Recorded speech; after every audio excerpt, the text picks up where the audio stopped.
Welcome to What Are the Odds, folks, with Barnes and Baris. I'm one half. Barnes will be with us soon for our special edition of the 9/11 anniversary, which we're going to go over a lot of historical polling on it and everything. But 22 years, folks, 22 years. I think it's about time. I think it's about time to end the charade every year while we all just pay lip service to things most people don't care about anymore and certainly haven't honored the memory of. So 22 years, it's time to put it down and have a hard talk and drop some truth bombs that probably a lot of you aren't going to like, but that's just tough because that's how it is. It's been 22 years since the ruling class used thousands and thousands of tragic deaths to wage an unjust and illegal war in a country that had absolutely nothing to do with it, based on a pretext that was a total lie. And they used the power of the police state, the ruling class and political dynasties from the Bushes, the Cheneys, the Bidens, to use the power, vastly expand the power of the police state and the Homeland Security established, the Patriot Act, which is all now being used to persecute, prosecute, imprison their political opposition. Instead of reading names every year off a list at different events around the country that, let's face it, politicians dodge like Joe Biden did today, I think it would be best to honor these folks by being honest. And that the hard truth is, we have dishonored their memory. 9/11 will probably be used, if the current trajectory continues, will probably be used as historians as the tipping point of the Empire of Liberty, the point it started to go down. We have proven ourselves unworthy of the sacrifices that so many of us made in the aftermath of 9/11 by joining servicemen and servicewomen, signing up to join and defend our country and defend our liberty and defend an idea that the truth is the ruling class didn't ever really believe in. And before everybody goes on a little bit of a tangent, look, I got friends, I got family. My wife has family. We're from that part of the country. We were not far away from when it happened. We had friends that watched people jump out of buildings. So don't give me that crap. We wasted our blood and treasure on a complete and total lie and a fiction. And what are these scumbags doing today? And by the way, let me just say this, because I don't really care if people take this as a pro-Trump comment or not.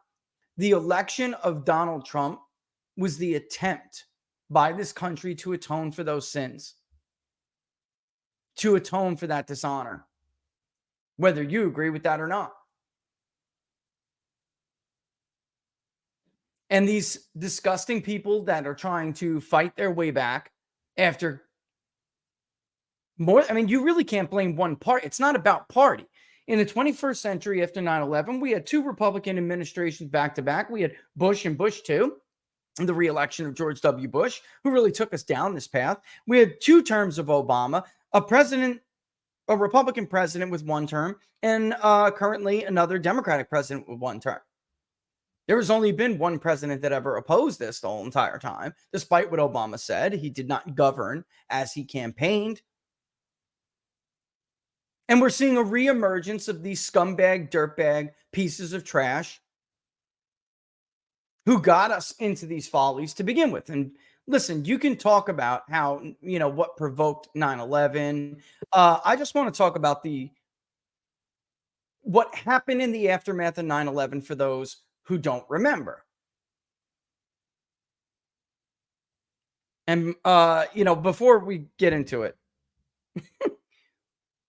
forget, the man who led us, being New Yorkers, through the darkest period in the city in modern memory, the man who took out the commission, cleaned up a disgusting city that was led by Democrats for years that they ran into the ground, and smashed La Cosa Nostra, is now being prosecuted under the same legal theories that he used. So novel, and at that time it was novel to use RICO to go after the mob. I just want to replay before I bring Robert in. I want to replay a clip of Giuliani on 9/11. So people should remain calm. They should remain where they are, except if they are in southern Manhattan. If you're below Canal Street, you should walk out of southern Manhattan and walk north, as these people are doing right here. All right, that's cool. Do you know anything? Cool. Do you know anything about Yes. All that we know right now is that 2 airplanes struck the 2 large towers of the World Trade Center. We spoke to the White House. There also apparently was an attack on the Pentagon. We asked that the airspace around the city of New York be sealed by military aircraft. We've been informed that it has been, and we've seen military aircraft up in the air. So we're hopeful that right now things are secure. And we need all of the open space we can get to evacuate people, to get people out, and we're going to have to move now and go north. So I need all media to cooperate and make this cool. So, Robert, welcome to What Are the Odds, brother? You know, this is Robert De Niro, the Zero, on 10 years after 9/11, talking about Rudy Giuliani, okay? Right after 9/11, Mayor Giuliani was saying that people should go back to living in the city as usual as much as they could. To do that, we needed to get it started again. We needed to clean up and to go on living in our neighborhood. To me, Giuliani's message made a lot of sense. We needed to rebuild what we had lost. It was a difficult time. Downtown was only open to foot traffic except for recovery operations. You had to show ID to get in. As days and weeks went by, the local businesses were struggling to survive. No one wanted to be downtown. No one except for Donald Trump, who was down there not only helping Robert De Niro's restaurant survive, but everybody else's restaurant survive. And here's the day of this. Really, this is a rare clip, brother, that I saw floating around. It's just a street clip. You know, I got to give credit to Getty. These are their images. But here's Trump as 9/11 happened, immediately lends what, because him and Giuliani have been friends for years. And the two of them were like, we got to like spring in action. We got to do something. And their main thing from day one, Robert, was we cannot let people be afraid. All right. And this is what Trump was doing on 9/11. Remember that, Orange Man Bad people. I think we'll do fine. Donald, what do you think about all this? You're a developer. You've built buildings all your life. Well, there's never been anything like this. It's disgraceful. And I hope we attack fast. I hope we find out who it is and go fast. Okay. Why'd you want to come down here today? I have about 100 men working down here, so just to spur them on. Hi, folks. Hi, folks. I have over 100 men down here out, and I hear doing an amazing job, so I just want to give them some support. These are men from here in development? Yeah, men from my company. We have another 100 coming in a little while. And how long have they been down here? They've been down here for about a day and a half. What have you talked to other developers? Are they donating their time, their men's work? Well, I hope they are. I haven't really focused on that, but we have a lot of people coming down here and a lot of people down here now, and they're brave guys. A couple of them got hurt, but I'm just want to spur them on a little bit. What did you think when you heard about this? I was just down to Ground Zero. Ground Zero is a disaster. I've never seen anything like this. I hope we act very quickly. I hope we find out who did it and act accordingly and quickly. Do you have any plans to donate money to the Widows and Children's Fund for the fallen firefighters? We've certainly been. I've done it over the years, and it certainly sounds like a good idea. I mean, Robert, here we are now, 22 years later, and this is the headline. I just want to show people how upside down things got, how badly we failed these people. You know, that's the truth of it. If we stop playing around, stop with the patty cake and the kumbaya and the slinging, of platitudes that make no sense. I mean, the fact is, Robert, most of this was all for, he said, I hope we strike back fast. They didn't strike back the enemy fast. They did. And then, by the way, by the time the army even got there, the CIA was just murking people. So that was being done. And that was necessary, and I get that. But immediately Rummy used it, and the ruling class used it as a way to build up the forever war machine. This was not a conventional war response. They took people's goodwill like Rudy Giuliani. They took people's goodwill like Donald Trump and so many others, and they squandered it. Myself, my neighbors who all joined up afterwards. I'm in a military neighborhood. Like the minimum disability in this place, brother, is like 80%, even though everyone still works because that's the culture. That's how you roll. But God forbid those who are still in, they have to take orders from Klinger who's not, Klinger, who's been castrated. All right. And it was really there is a looming feeling that it was a lie. Of course, not a lie, a feeling it was a lie. It was a lie. And that this was all for nothing. And they've spilled all this blood, all this treasure for absolutely nothing, except for they got what they wanted, brother. They built up the police state, right? Who was, and Robert Mueller, who was the one who seized all this police state power with the Patriot Act? Robert Mueller, who will later be cheered during the Mueller investigation for Donald Trump, which was a complete and total farce. I'm done with the 9/11 memorial readings, man. I'm done with them. I'm sorry. I mean, a lot more to talk about 20 years later. We failed these people. Yeah, what's it was a defining traumatic event up there with the President Kennedy's assassination, and Pearl Harbor in the American public consciousness of the last century. It presented a unique opportunity for rallying people around the world, and that ended up being backfiring because of how it was utilized. That's right.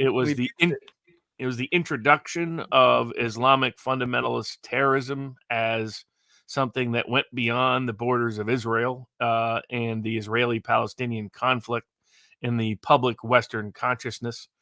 It was very defining for millennials. It was one of their most defining. It's probably the defining political event for millennials. With Obama's election probably being the second one for many of them. And how it was handled, how it was mishandled, what people believed at the time. I think Cernovich pointed out that one reason why he's skeptical of so-called unity is the last time we had unity was after 9/11, and that didn't turn out so well for freedom around the world or in America. Because, the people's reaction was just shock and trauma. And Trump, the people who had the best political reaction were with Giuliani and Trump, as you noted. Trump keeping a focus on let's do what we can to fix things and get whoever caused it. Giuliani's focused on let's get New York back up and going. George W. Bush didn't handle it as well politically, but he profited off it tremendously. And how he used it, and how the Republican establishment used it, and how the deep state used it, would later change a lot of people's perspective. Because the other thing it was a defining event for was a young talk radio host in Austin, Texas. Yes. At the time, he had one of the most popular shows growing across the country. He was considered the potential successor to Rush Limbaugh. That no one had seen anything like him since Rush Limbaugh, and how he was just politically, people just flocked to him. And while he'd come up with sort of a libertarian outside the mainstream populist perspective, he was seen as within the sort of relative conservative talk radio norm. Then 9/11 happens, and his reaction was different than most Americans' reaction. Most Americans accepted the official narrative that they wanted a culprit. They were given a culprit, 21 terrorists funded by Al-Qaeda.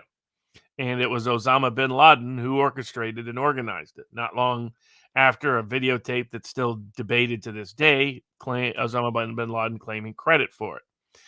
He didn't take credit immediately, which is the normal thing to do for a terrorist event. But it came about later. And the Alex Jones was one of the, and if you polled at the time, in fact, all the way up until 05, 06, majority of Republicans especially believed that Saddam Hussein also organized it, because Dick Cheney. That's right. Yeah. Dick Cheney, who's out attacking Donald Trump on this 9/11 anniversary, Darth Vader himself. I got something for you on that when you're done. I got something for, go ahead though. Finish your thought. I got something you're going to like. Bush that, in fact, that Saddam Hussein caused 9/11 with Al-Qaeda. And so it was a combination of Iraq and Afghanistan. And what happened was, domestically, it was used to pass the Patriot Act.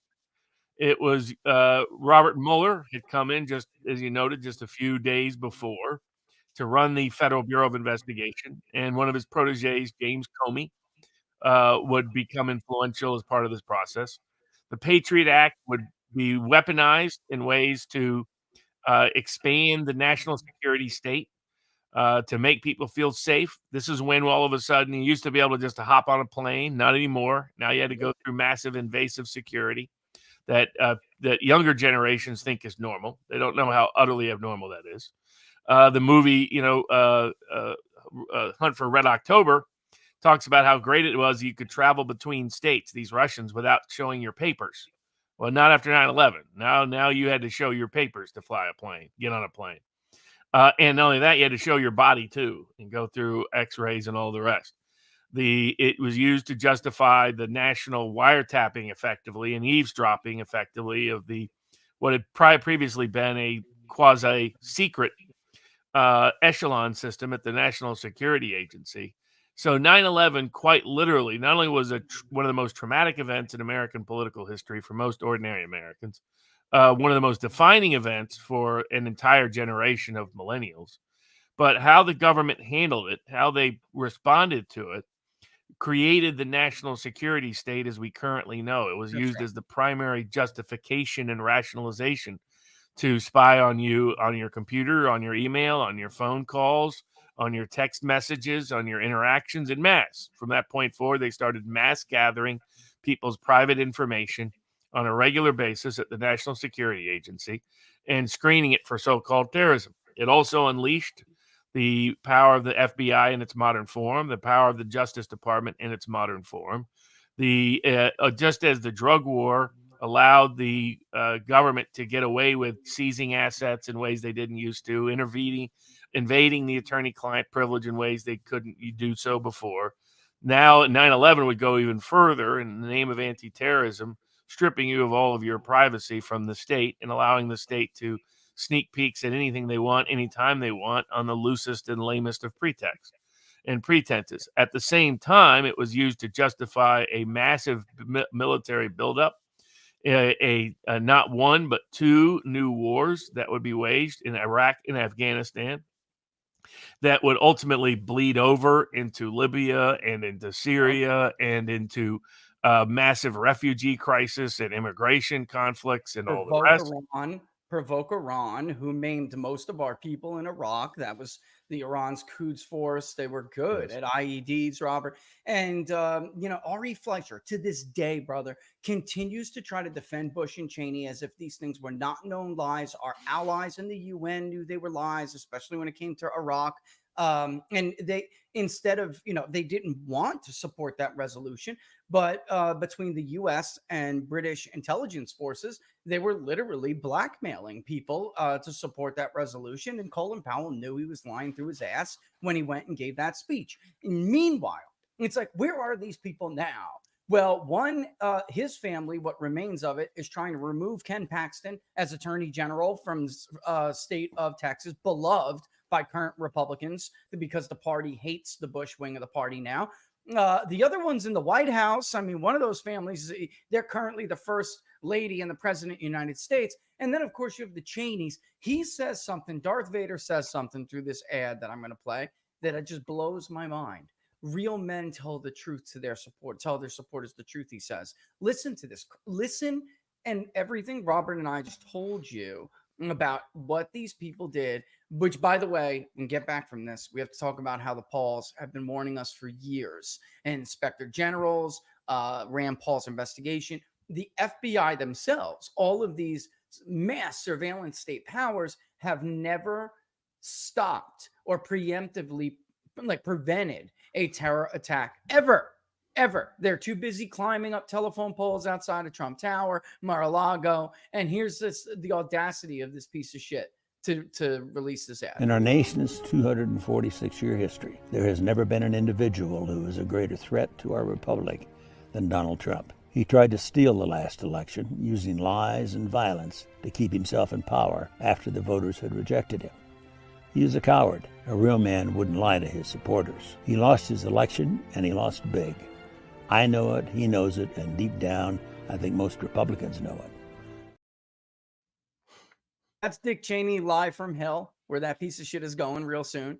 And, look, I don't know how the Lord let you get away with the killing and maiming of hundreds of thousands, if not higher estimates, 1 million Iraqis based on a lie that you knew you were a lie. I don't know how the Lord forgives you for that, because he's not repentant at all, Robert. I mean, he's not at all. Look at him. And yeah, I messed with that video. Are you serious? Of course I did. He didn't put that video in it. That was Satan on Cheney's shoulder, Christy. You didn't see him? He was like, "Hey, Dick, do my bidding, Dick. Talk bad about Donald Trump." That's this is, you can't make up how clear cut. It's almost like a spy novel. It's almost like a movie. How all of the bad actors who are responsible for the fall of the American empire, right, are 100% universally in alliance against Donald Trump, the only man who has ever tried to reverse the course of crazy, of suicide, of national suicide, whether Democrats admit it or not. I'm speaking now from like a pure international relations standpoint. He is the only realist president in our lifetime. Even Reagan was like a realist, but he had a lot of neocons around him. And so did Trump, by the way. He just didn't realize it. But Trump didn't let them start conflicts like, unfortunately, Reagan, did. Whether they were side conflicts or not, it's irrelevant. Basically the last thing that we ever did to honor these people who died on 9/11, or those who gave up their lives to join up after 9/11, was drop a Moab in Afghanistan and obliterate a bunch of those bastards before we killed Qasem Soleimani, which nobody had the courage to do, because everyone was afraid that if we killed Soleimani in Iran, there would be this massive retaliation. Even with the bin Laden thing, Robert, I'm like very iffy on that, because it goes to show you, and for those who, like, I wish Sean Parnell was on the show right now, because I'm sure he'd 100% back me up. Everybody knew the man was in Pakistan.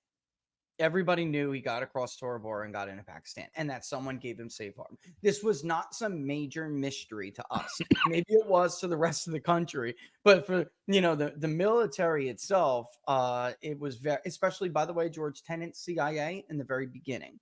All right, so they I'm telling you, folks, they had those SOBs on the run. I mean, they were just killing first and asking questions last. And that's in response to 9/11. You don't go in there with a conventional force, Robert, and take everyone's civil liberties away.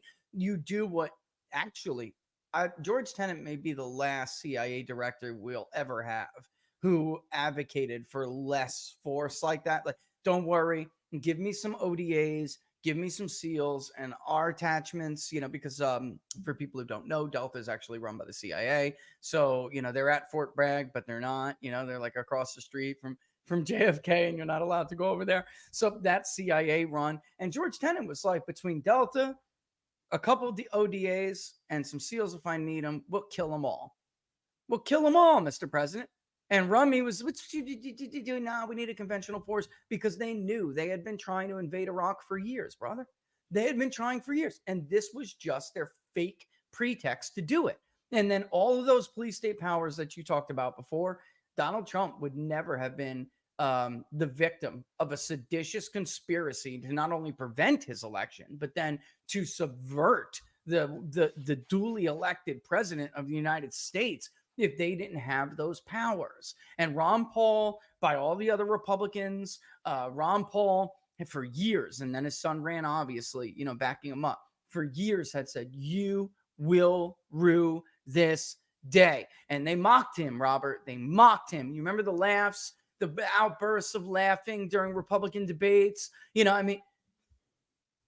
It's almost like the government you elect is the government. It's not almost. The government you elect is the government you deserve, brother. And that's what I'm trying to say here today. Like, I'm tired of the names and the let's go to the memorials so we can see things like this.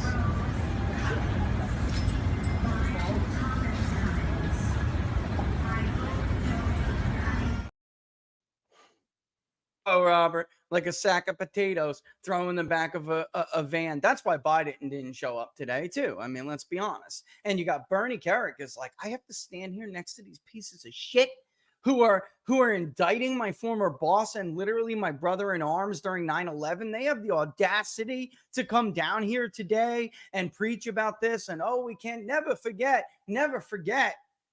I'm over it, man. I'm so over it.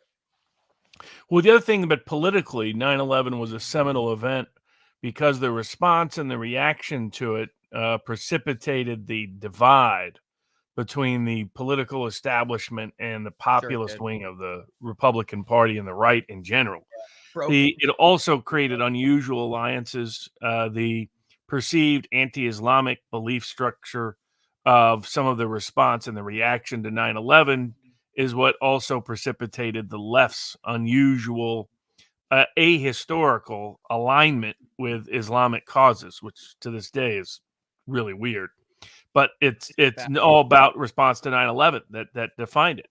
So at the time of 9/11, worldwide acclaim, worldwide support, worldwide empathy, worldwide sympathy, outside of parts of the Islamic world that didn't quite come to terms with blaming Islamic fundamentalists for 9/11. They were skeptical. Now, other people were skeptical for other reasons, but the parts of the Islamic world were skeptical for it. But otherwise, global sympathy. And what did we do with that? And then in America, pure trauma and total trust in the institutional narrative, in the official authority. Let me ask you Just this, Robert, extraordinary. So do you believe that? I got to stop, and I don't want to get down the road here, but I also, when I was digging through things, found a clip of Trump talking with a bunch of like structural engineers, and this stuff wasn't even supposed to be like, put out there. But then Trump wanted to offer some of what he heard with them from the media, so he turns around and just starts talking to them. They still vigorously defend the official story against like Vivek a couple weeks ago when he challenged or some of the things he had said in the past. There is without a doubt a Saudi connection to the 9/11 terrorist attack. But more than that, man, what the engineers were telling Trump in this clip is what, we've heard Alex and others say in the past. And as somebody who was going the Charlie route, in the military, it's hard for me to swallow to this day that would have been enough to take down the World Trade Centers. Now, I'm not saying I have any, I'm just saying that it's at least worth exploring because of the whitewash job the committee did. They did what? Do you buy this narrative? Because has anyone remember, if you're old enough, if you're me, you lived in New York City at any point in your life, the World Trade Center was a fortress. Even as high as it was, they designed it like that on purpose. Their steel beams were just huge. These H&I beams, just absolutely massive. They gave up glass. They gave up like architectural. What's the word I'm looking for? They prioritize the integrity of the structure than sight. Visual, curb appeal, whatever the hell word I'm looking for. And I don't know, man. What's your thoughts on that? Well, I mean, we'll get into the or before we get into the different theories that emerged questioning the official narrative.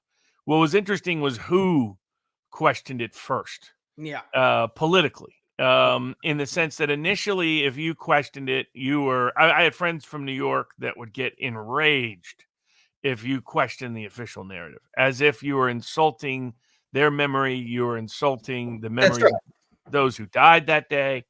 You were, but one of the going back to that talk radio show host, who was the next Rush Limbaugh, he gave up the next Rush Limbaugh because he questioned the narrative. Yeah, the narrative from day one. He said, he goes, this is now part of why he questioned the narrative. We're talking about the one and the only Alex Jones. Is that before it happened, he had said, look, if the CIA orchestrates taking down flying some planes in or taking down the World Trade Center and they try to blame Osama bin Laden, I'm not going to believe it. He said this before the buildings came down. So, so he was, because of his unique approach to history, he had knowledge of Operation Northwoods. He had gone through the Weaver incident, the Ruby Ridge, the Waco incident. He had family that he had family that had been in special forces. They used to tell him as a kid all the crazy stuff that they were involved. Like they said, look, the official narrative's never really true. So, and he was a deep historian, so he had read about all this stuff. So he kind of like it was to me. It was a second Kennedy assassination. The Kennedy assassination happened. It's a national public trauma. The government says blame one lone assassin, blame crazy people that have access to guns, blame communism. And the institutional narrative held for a little while. and then the assassination of King, and then the assassination of Robert Kennedy. You could even include the assassination of Malcolm X within a 5-year time frame, and people started, and then the debacle of Vietnam, and people started questioning, hold on a second, and it led to the political revolutions of the late 60s. That was actually a global phenomenon. The same thing started to happen in the United States, that after when 9/11 happens, initially, like, the biggest contrast is between Alex Jones and Fox News. Fox News loved 9/11. They ran with that propaganda massively. They pushed it aggressively. And there's famous incidents you can still find of Alex Jones protesting Fox News outside Fox News. Jones was the first guy to popularize the phrase 9/11 was an inside job. And he was looking at all the empirical evidence, looking at the historical context, looking at the political framework, looking at the cui bono of who gained, all of those things. But fundamentally, what he was indisputably right about, whatever you think about 9/11, was he said this is going to be used against us. This is going to be used to take away our freedoms, take away our liberties, and to promote war globally. That's precisely what happened. You listen to what Trump said. Trump was saying, treat this like a crime. Find the bad guy, take him out. That's right. And as you pointed out, there was those proposals on the made to the Bush administration, and yet they rejected them. And why did they reject them? Because that wasn't what they wanted to use 9/11 for. They didn't want to use 9/11 to find the guilty party.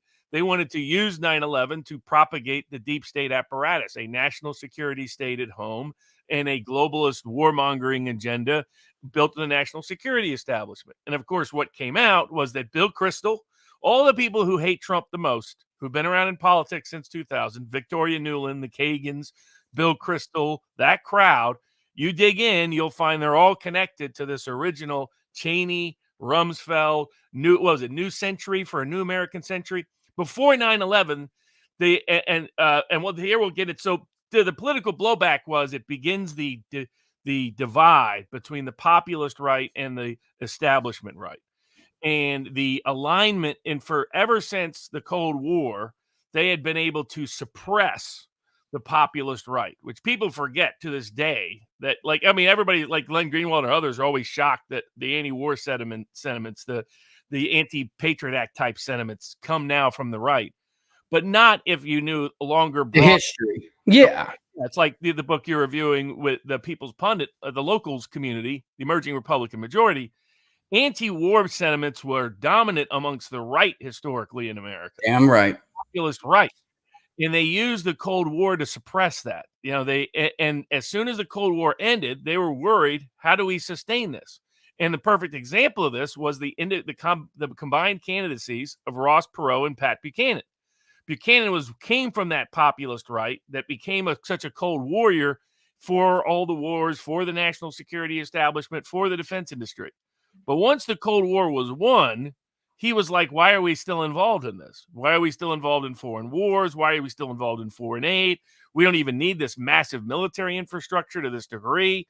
And so we shouldn't be the world's gun runner or war promoter or conflict instigator and coup engager. And thus he opposed the first Iraq war, quite controversially, but 92 he makes headway. Perot makes headway. So they have trouble in the 90s, and they try to use domestic insurrection as the excuse, because the FBI was formed and structured on the ground of stopping anti-communism. People forget that. J. Edgar Hoover helped make it the institution it is through the Palmer raids, where they blamed anarchists and communists and domestic insurrection and a global international threat. He used both wars to expand their power. This was another effort but in the 90s, they ran into trouble. The Ruby Ridges and the Wacos and the Oklahoma Cities didn't quite resonate the way they thought they would. There was the Alex Jones populist right resurging. 9/11 temporarily suppressed that. Only Jones was out there asking questions, and most people were ignoring him. He was taken off all talk radio, was given a choice. It's like, you can either shut up about 9/11 or you can, or you're going to lose the golden ticket to be the next Rush Limbaugh, line your pocket, be on Fox News, be the next Rush, be whatever you want. He chose to broadcast from his home on the internet instead and continued to pursue his path. And because what he predicted about policies came true, more people started listening to him in general. And the populist right started to grow and grow and grow. But the part of the reason why they had to do this the way they did it was because they needed a new pretext without the anti-communism, with domestic insurrection not quite working as the cause célèbre they thought it would. It wasn't the scary threat that the anarchists, they could make the anarchists look out to be in the early 19 teens and late 19 teens. But and so 9/11 was perfect. 9/11 provided a perfect opportunity for a robust FBI, a robust Justice Department, robust national security state, robust CIA and NSA. And people forget. We remember, for those that lived through it, is that at the time of Bush's election, which arguably, ironically, given Dick Cheney's comments, many people to this day on the Democratic side still believe it was stolen. You can argue about what happened in Florida one way or the other. The more significant thing always in Florida was that Jeb Bush, the governor then in Florida, accidentally told a bunch of people they couldn't vote because they were misidentified by accident as felons. So, but putting aside all the craziness and all the other ballot stuff, the irony is that that's what many people thought the Supreme Court did get involved in that election. They ran and covered in the last, hid in the 2020 election. Yeah, but, if you're a Bush. Yeah, if you're a Bush. You're a Bush. At that point, you have that the deep state doesn't have a cause célèbre. There was broad discussion. There was always the so-called peace dividend. Remember all that talk in the 90s? That all of a sudden now we'll have all this money for infrastructure and tax relief and small business and take care of health care for people and all of that, because now we don't have to spend all this money against the great threat of the Soviet Union and communism. And so the deep state wasn't happy about that. Military industrial complex wasn't happy about that. All the security agencies weren't happy about that from a money perspective as well as a power perspective. They needed it. And then you have a president who's very vulnerable. People forget half the country thought he was illegally put in power by the Supreme Court in 2001.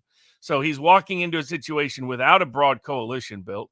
The populist divide is resurging, and Wright steps in. 9/11. 9/11 temporarily solved all of his problems. 2002 ends up being a good Republican cycle, unusually and unexpectedly. That for doesn't a first-term president. Yep. He parlays it into the national. He goes, basically, I'm going to make you safer. People forget George W. Bush in 2000 ran as saying, I'm not going to be the policeman of the world, unlike Al Gore. That's how we won New Hampshire. It's exactly that he would be less involved in foreign wars. And now, of course, people that knew the Bush family tradition were deeply skeptical of all of that, but he pulled it off to his political credit. And so so 9/11 was. It temporarily unified the country, temporarily unified the world, provided extraordinary, unique political capital, forced the independent populist dissidents temporarily into the wilderness, the Alex Joneses of the world and the rest. But what would happen is how they handled it. How they handled, as you note, the 9/11 investigation. That commission led to people doubting its integrity because it looked just like the Warren Commission. And the lead critics of it were the widows of people who died in 9/11. The Widows Committee formed they had, Zogby doing polling for them, who's now Robert Kennedy Jr.'s pollster, interestingly enough. Maybe his son, it's the one, but I think it's him and his dad. The polling on the topic. But initially, give people an idea how kind of crazy it was during that time period. If you said boo to raise a question, people looked at you not only like you were crazy, but you were a moral heretic of the worst kind. Robert, let me just point out too. Go look. That's when they blacklisted Zogby. And if you go back and you watch the headlines, they're going to try to make you think that it's because he polled 02 and 04 so terrible, and he didn't. He really didn't. There was, media pollsters that clearly overstated Kerry's support. They were thinking they were going to beat Bush. And by the way, Bush actually said, it's a quote, I got political capital and I intend to use it. So he knew he was going in a direction the country would not like in the end. He just didn't give two shits. And Zogby got blacklisted back then. And they had been, this is the thing with Fox News that really, really always made me sick to my stomach with Fox. They did sign on to the official story, the official storyline. And how dismissive they were of people like Alex Jones. Oh my God. I mean, they were snide and snobbish about it. How dare you? Oh, only an idiot would suggest that we had. And the thing was, Yeah, that's what they did. They were so elitist about it. Only an idiot. completely Meanwhile, arrogant. their connections, Robert, to Awid, or however the hell you say his name, because thanks to those families, they sued, and we did get some of that stuff declassified. And I'm just going to read something from it because I remember editing this article for People's Pundit Daily years ago, and it said, I'm going to keep going. After the headline that some of it was released, former President George W. Bush originally classified the chapter to protect intelligence sources, methods, and undoubtedly to preserve U.S.-Saudi relations. President Barack Obama, who, by the way, promised he would release it, under pressures from the families of the 9/11 victims, later ordered a declassification review. When he was running, Robert, he said, I'm going to give it to you. Remember that? Which were released that Friday of this report.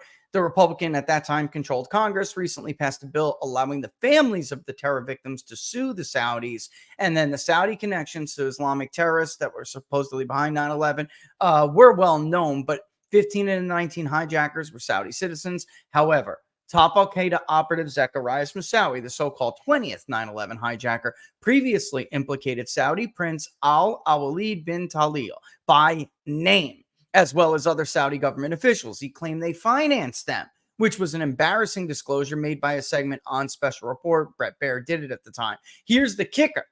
Then he gets lambasted for it. He gets admonished for it. Why? Because in addition to being a major investor in the parent company of Fox News, Al-Walid is a very close friend of Rupert Murdoch and his family.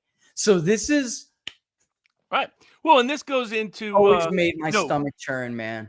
Part of what the millennials' introduction to American politics is first the horror trauma of 9/11.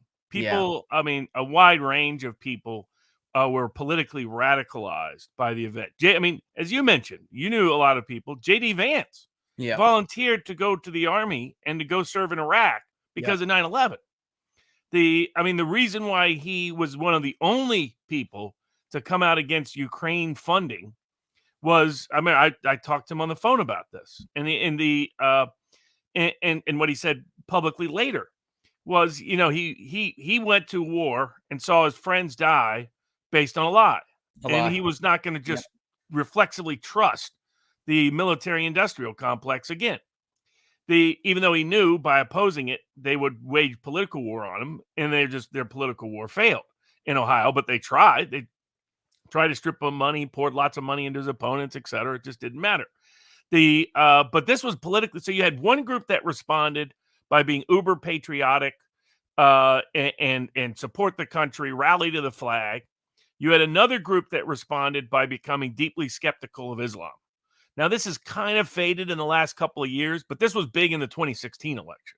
What Trump was tapping into when he would do those interviews and like, hey, something's wrong, something's going on, was that all of a sudden Americans woke up to politicized, radicalized Islam. Now, again, later to how the left oddly responded to this because they were on the opposite side before 9/11. Because before this, it was kind of liberals and lefties like Jay Leno and his wife who were talking about how horrible the Taliban is in Afghanistan, how oppressive Islamic religiously suppressive governments are of people of women's rights. That was like one of the cause celebs on the left in the 1990s. And all of a sudden it vanished in the name of defending Islam went from being an oppressive minority to an oppressed minority. Because of the Republican response that part of the Bush administration did, and they profited from it. In other words, they needed a threat. The deep state did. They ripped equal Ravi to right out of communism. the Exxon station. I'll never forget that. This guy Ravi, I saw every day. I mean, and look, my neighborhood's my neighborhood, Rob. Right? So Ravi was real cool. He was super cool. Guys go down. You don't just get gas from the Exxon. All right. I mean, people go in there, buy blonde seats, sell Lucy's of cigarettes to you.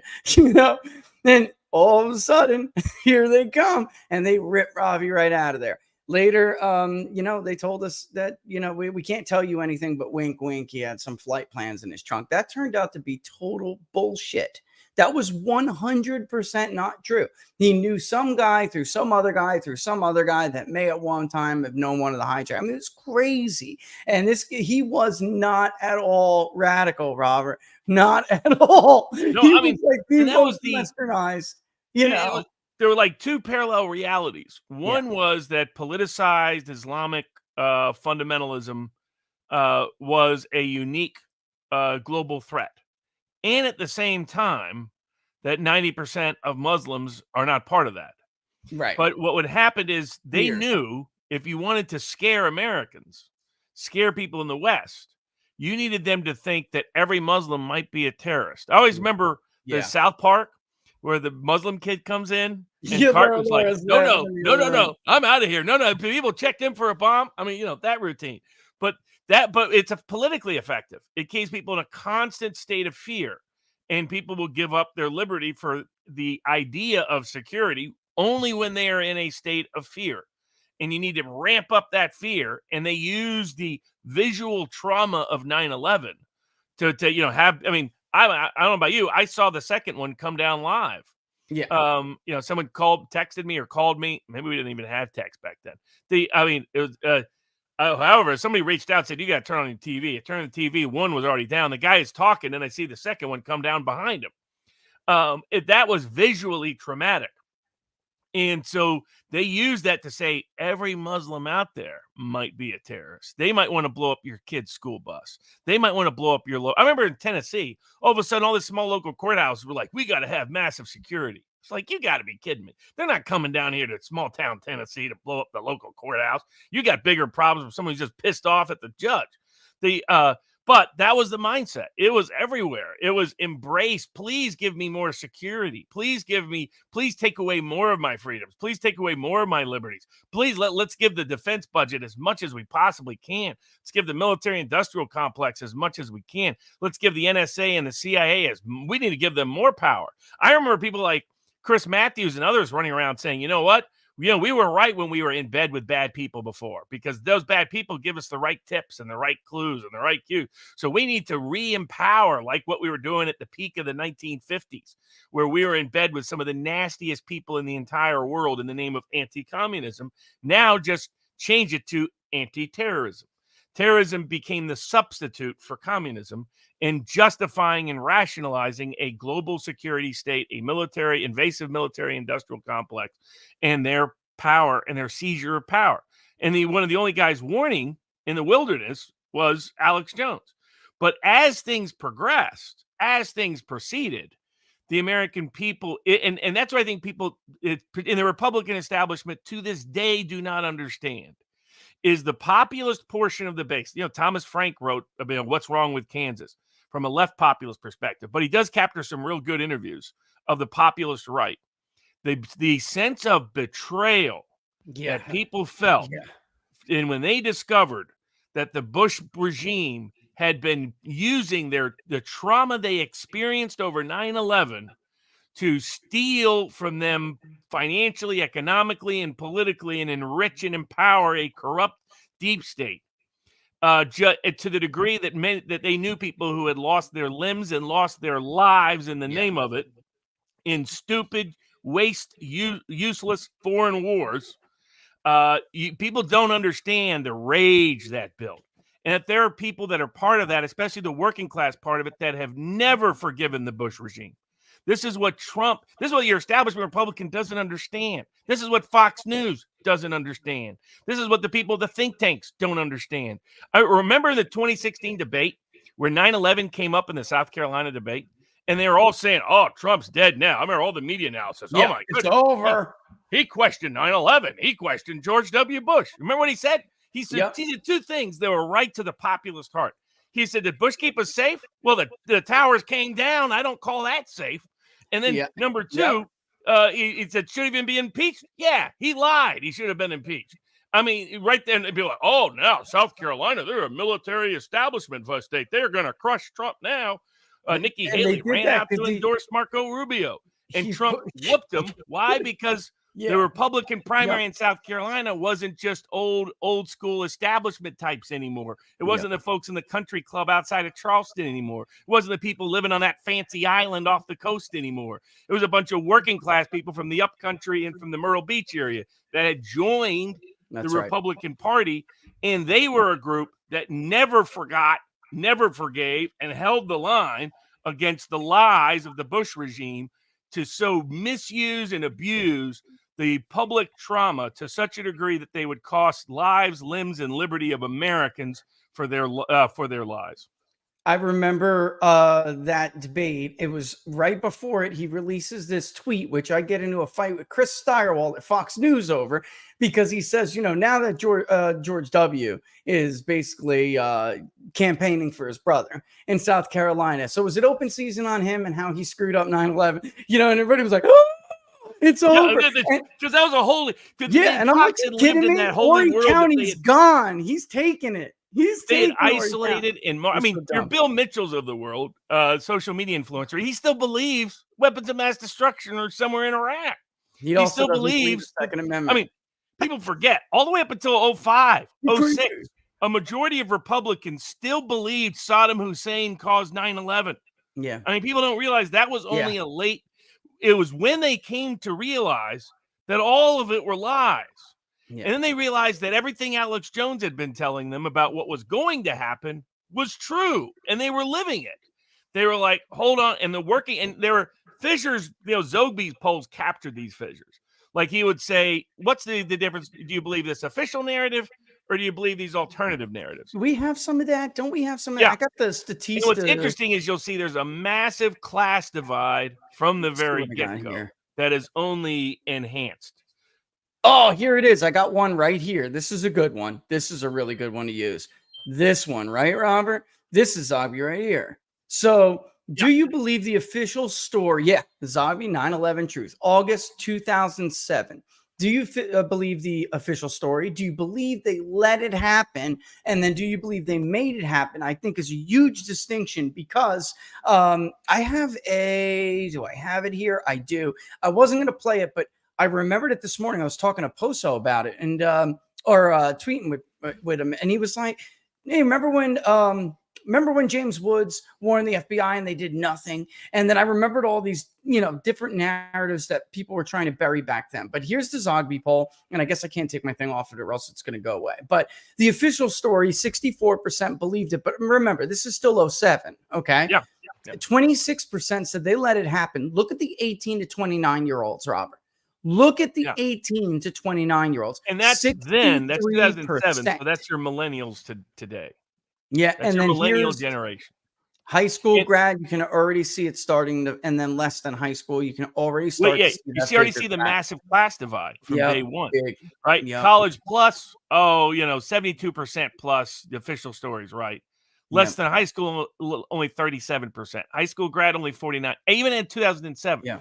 So your working class voter all the way back then was saying, I'm not buying the official narrative anymore. That something was wrong, something is AWOL, something is amiss. And millennials, this was key. It's important. This is why, it's amazing. Other than us, the New York Times is finally talking about it. Some people are finally talking about it. But nobody's getting the millennial vote shift amongst millennial working class because they really don't understand why they were Democrat in the first place. And part of why they were Democrat is the belief that the Bush regime defined republicanism. Yeah. And that defined pure evil. It was the distillation of it was corruption, it was war, it was lies, it was willing to kill your own people, it was willingness, and then ultimately to sink the economy in 2011 with Wall Street. That just compounded it. That just really crushed it. But so there were two groups that it radically transformed. It radically transformed old working class populist votes who started to return to their anti-war skepticism of the state that they had always had up until the Cold War era co-opted them into being pro-national security state. They started to, that was a very patriotic group early on.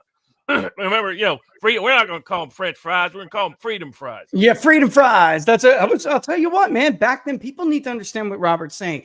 They thought in 04 they had a chance to take New Jersey.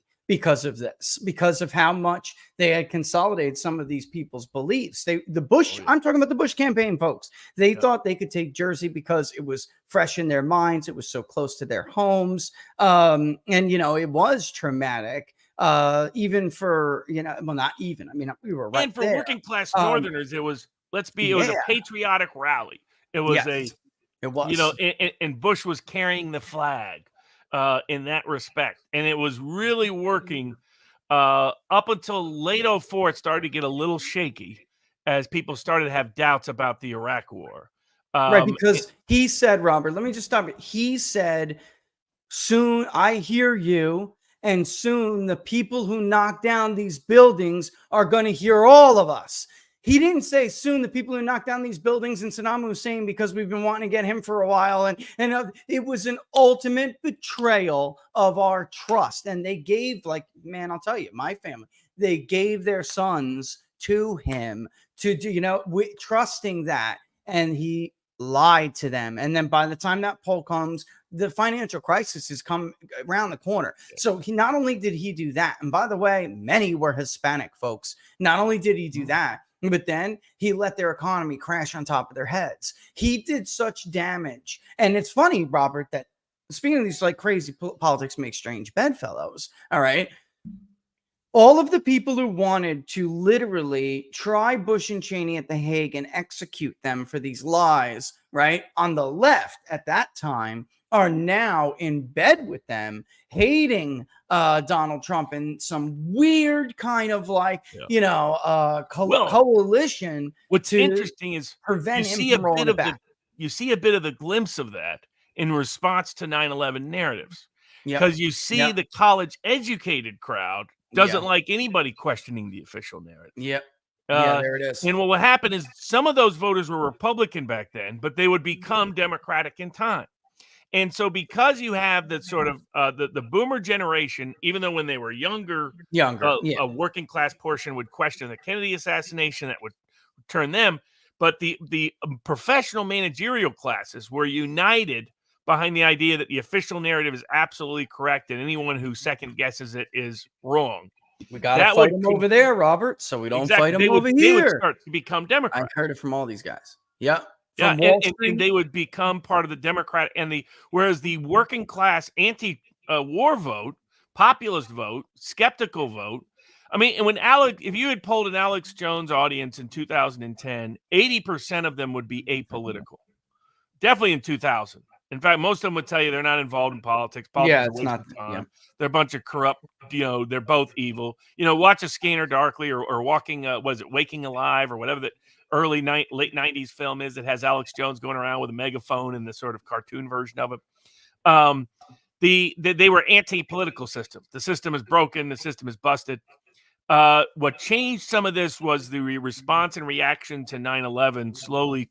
And what happened is, beginning with, as Obama showed his true colors, that they moved to the populist right. They still identify as independent, but they started leaning massively in the Republican direction as they return. While the college-educated crowd, the crowd that was back then, you know, a good portion of them on the Bushite Republican side, became Romney and later, you know, exactly. They become Democrats because I mean the physical living bureaucratic example of this is Victoria Nuland.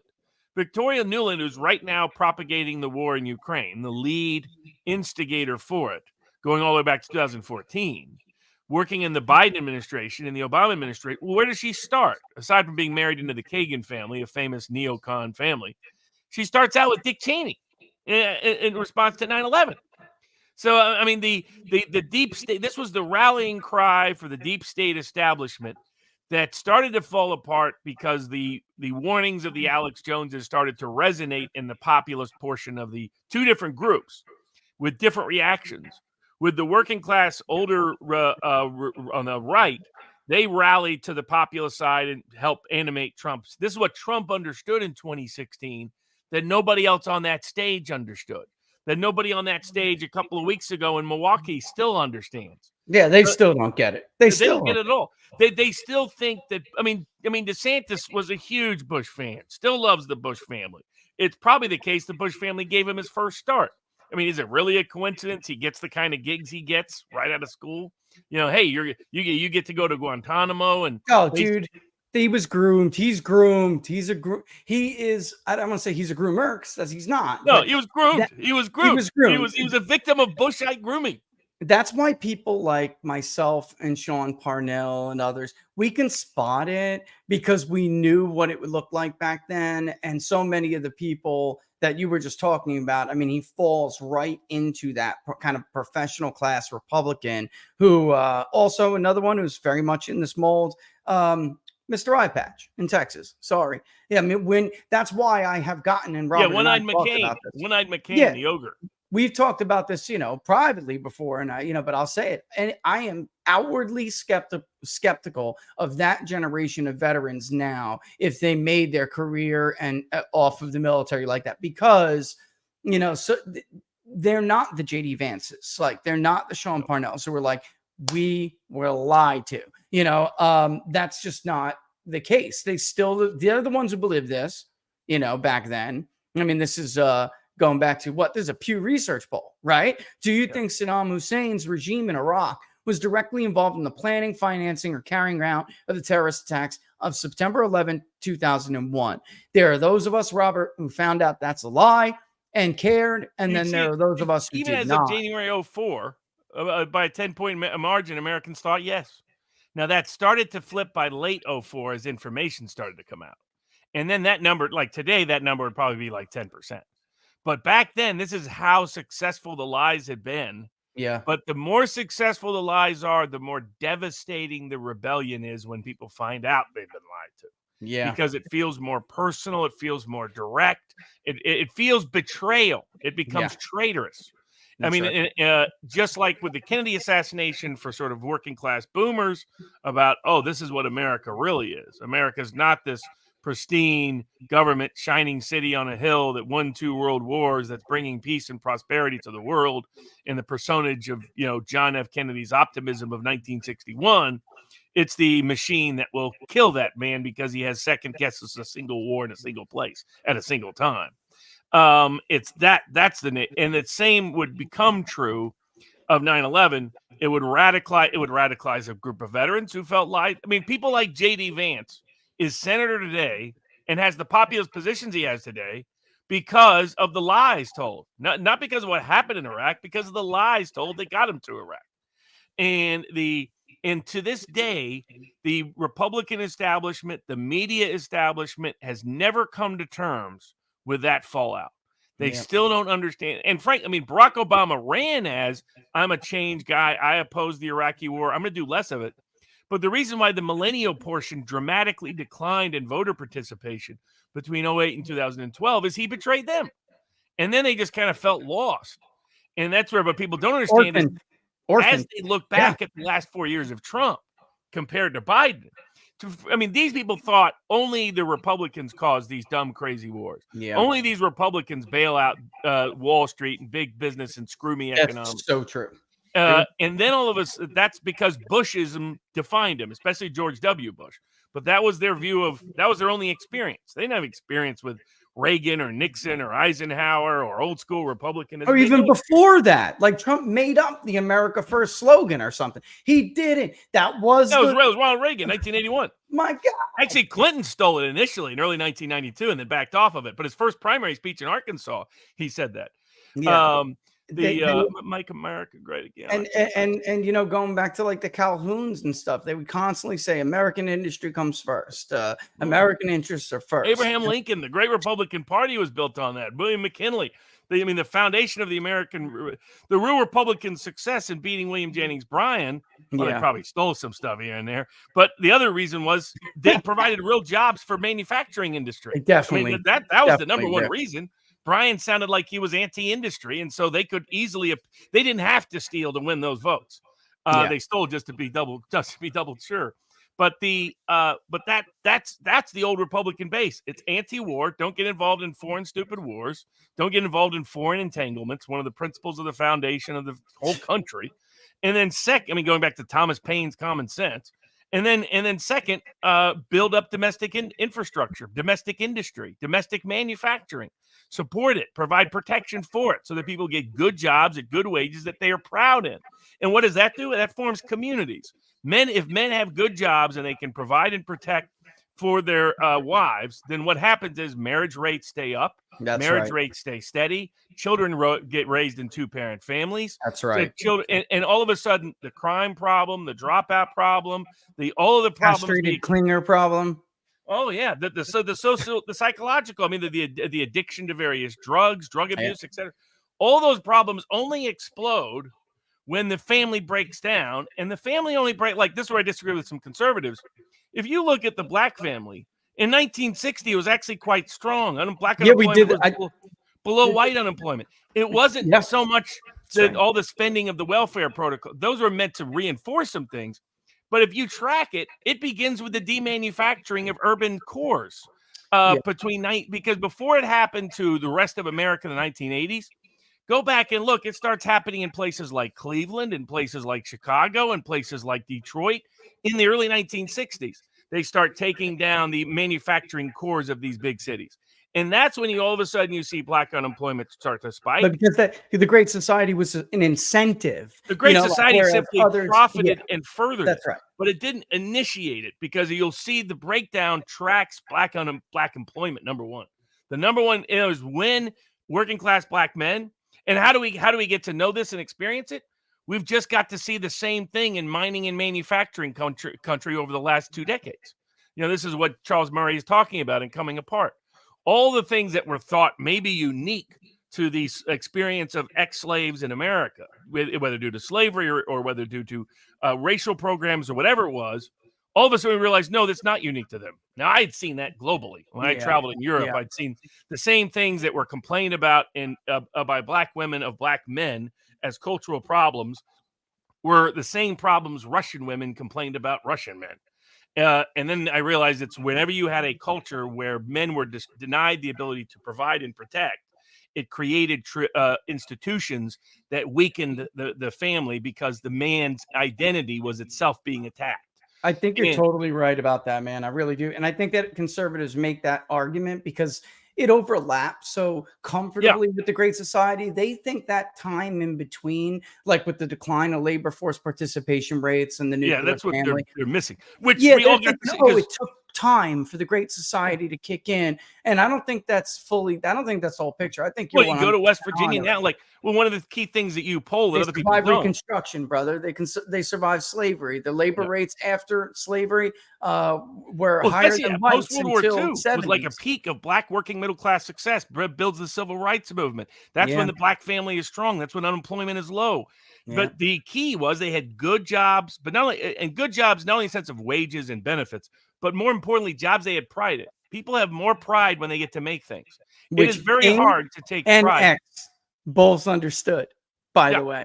King and X both understood that. Men, because they were never afraid to talk about it like white men are, but men have to serve that role in society or else they fall the hell apart. Mentally, we just can't. And you go to Eastern Kentucky, go to Eastern Tennessee, go to Southwest Pennsylvania, go to Southeast Ohio, go to working class areas outside of Detroit or Cleveland or Chicago, and you're going to find it in all communities where they've stripped the ability to have a job you can have pride in. When you get to make something. When you get to make something with your hands, there's something about male identity that particularly relates to that feels pride in that has that. I mean, to this day, people's favorite hobbies in terms of male culture is often tools and making things and carpentry and being able to fix things and be able to repair.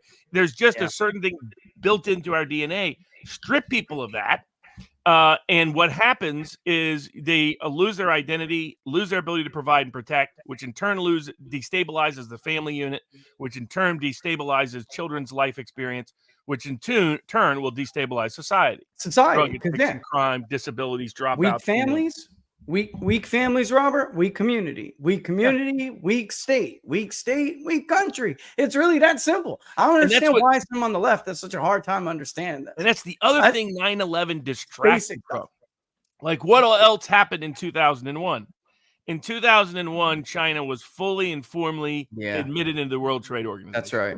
To give in free, unfettered access to American consumer markets. So if that begins, I mean, NAFTA started it, but it's nowhere near the scale of what China's WTO admission did. That will completely eviscerate industrial America in the United States, particularly in the industrial North. But a lot of people weren't noticing that because 9/11 will define politics for the next half decade. Yeah. And there's almost no discussion. I mean, to such a degree that George W. About the Bush, impact. Yeah. along About with, the by the way, impact. Ted Cruz's wife, was sitting on certain Foreign Relations Council and other committees to allow also massive illegal immigration into the country. Yeah. Bush actually starts that process. Bush expands certain See, that's government the thing, programs. Robert. How are you locking down everything else with TSA, Homeland Security? And by the way, folks, it wasn't just 9/11. If you're not old enough to remember this, 9/11 raised this fear, and then they hit us something new every month. It's a dirty bomb's going to go off in a subway. There's an anthrax scare. The DC sniper. I mean, things were just rolling, and they were using each of these events to encroach more and more. All the while, the border was wide friggin' open. Yeah, wide literally open. so. And it was, well, no one was looking. Well, they were also using a housing bubble they were deliberately inflating to distract people economically. That would come to bear in 2008. But the other big with 9/11 distracted from what they were doing on trade and immigration policies. And it's that triangle of policies, the global war policies, the global trade policies, and global immigration policies that would be the foundation that would fracture the Republican Party. And the populist wing that had previously expressed itself in Buchanan and Perot would resurge, but they simply had no voice. They had a little bit of a voice with Ron Paul, but it wasn't the same. Paul's more of a pure libertarian than he is a populist. That's why Trump stepped into something that 2/3 of the Republican Party wanted. Because by that point, the working class vote that just stepped out of the millennials just didn't vote, period, in 2012. A lot of your working class millennials, they just dropped out. That's why it was so close for Obama. But the reason why Romney couldn't win is the older working class voters also dropped out. They're like, there's just no hope in the Republican Party. And the Bush betrayal, the Republican Party has never come to terms with it. Donald Trump was the consequences of the Bush betrayal. Donald Trump doesn't exist without the Bush. That's right. They don't seem to understand that, Robert. You want someone to blame for Donald Trump? Well, every day you get up, look in the damn mirror. Because if it wasn't for you, you probably would have had a solid majority. He just brought back in 2000, he just brought back some of those coalitions that had fractured off the last time the establishment. And those old Reagan working class Northern Democrats who are sending their kids to go fight overseas and the patriotic cry and those are the same voters. He's taken away their jobs with deindustrialization. He's taken away their jobs with illegal immigration. And he's, as Trump well said in 2020 and just didn't repeat it enough. He should have. I know exactly what you're going to say. He sent your jobs overseas and then China, sent your kids overseas to die. And he sent your jobs to China and he sent your kids to Iraq. Exactly. I mean, when he said that, you and I were like, that's it. That's the winner chicken dinner. But there were just too many consultants wrapped up in that. All these establishment types that you can't work with. These are people who see the world in their way. Incumbency. We don't need that. It's why it's like Clay Travis, who should stick to sports. I know I've followed Clay for many years back when he was a nobody writing a blog about Tennessee football. And I like Clay, but his buddy Buck there is an ex-CIA. I'm starting not to like these people at all, Robert, because that guy was clearly spooky to say the least. Dear Buck. Buck? Buck. I mean, old CIA hack. Clearly, DeSantis early on. But for Clay Travis, CNN puts out that fake poll that says the other, and the reason why this connects to 9/11, everybody out there is 9/11 puts things in motion that fissured the Republican coalition permanently. The Bush coalition is dead. Anyone pretending it's ever coming back doesn't realize it. 2014, frankly, in 2010 were somewhat unique in that they were so low turnout. Republicans could take back Congress. That's probably never going to come back again. Such low turnout. You're looking at 60%, 55, 62%. And a high turnout. That Bush coalition is just gone. You can build an Democratic coalition that might work for a House race.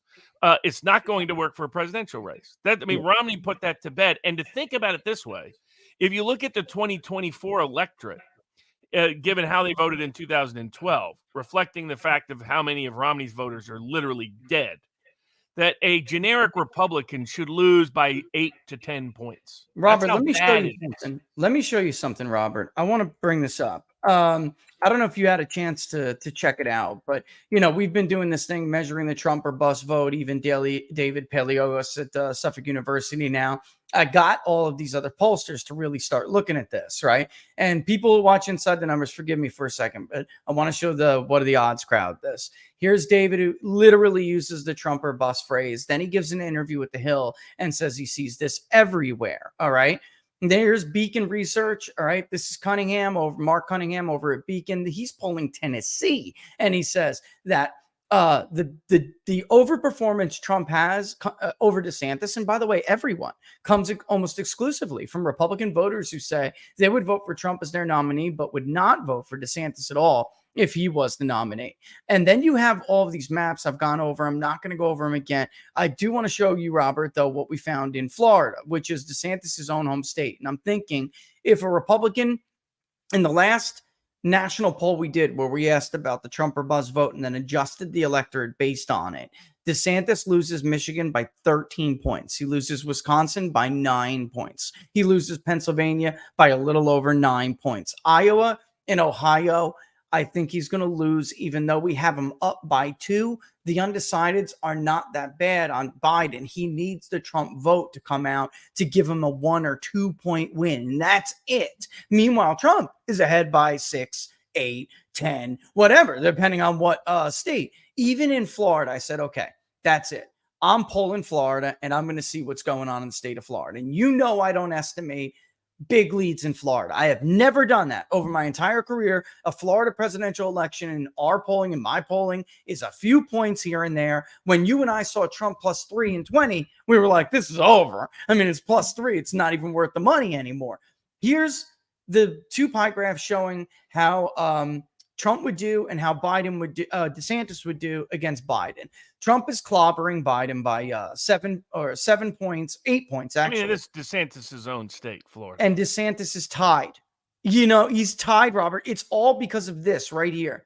This slice who says, I would write in Donald Trump. Others say they would not vote, so it shrinks the electorate for him. Of that 7%, 95% are Trump write-ins. Dude. Yeah.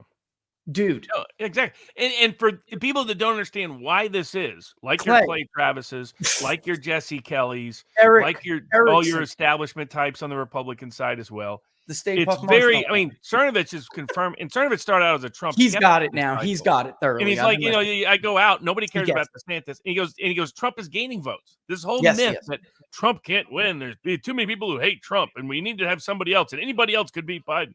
It's just completely wrong.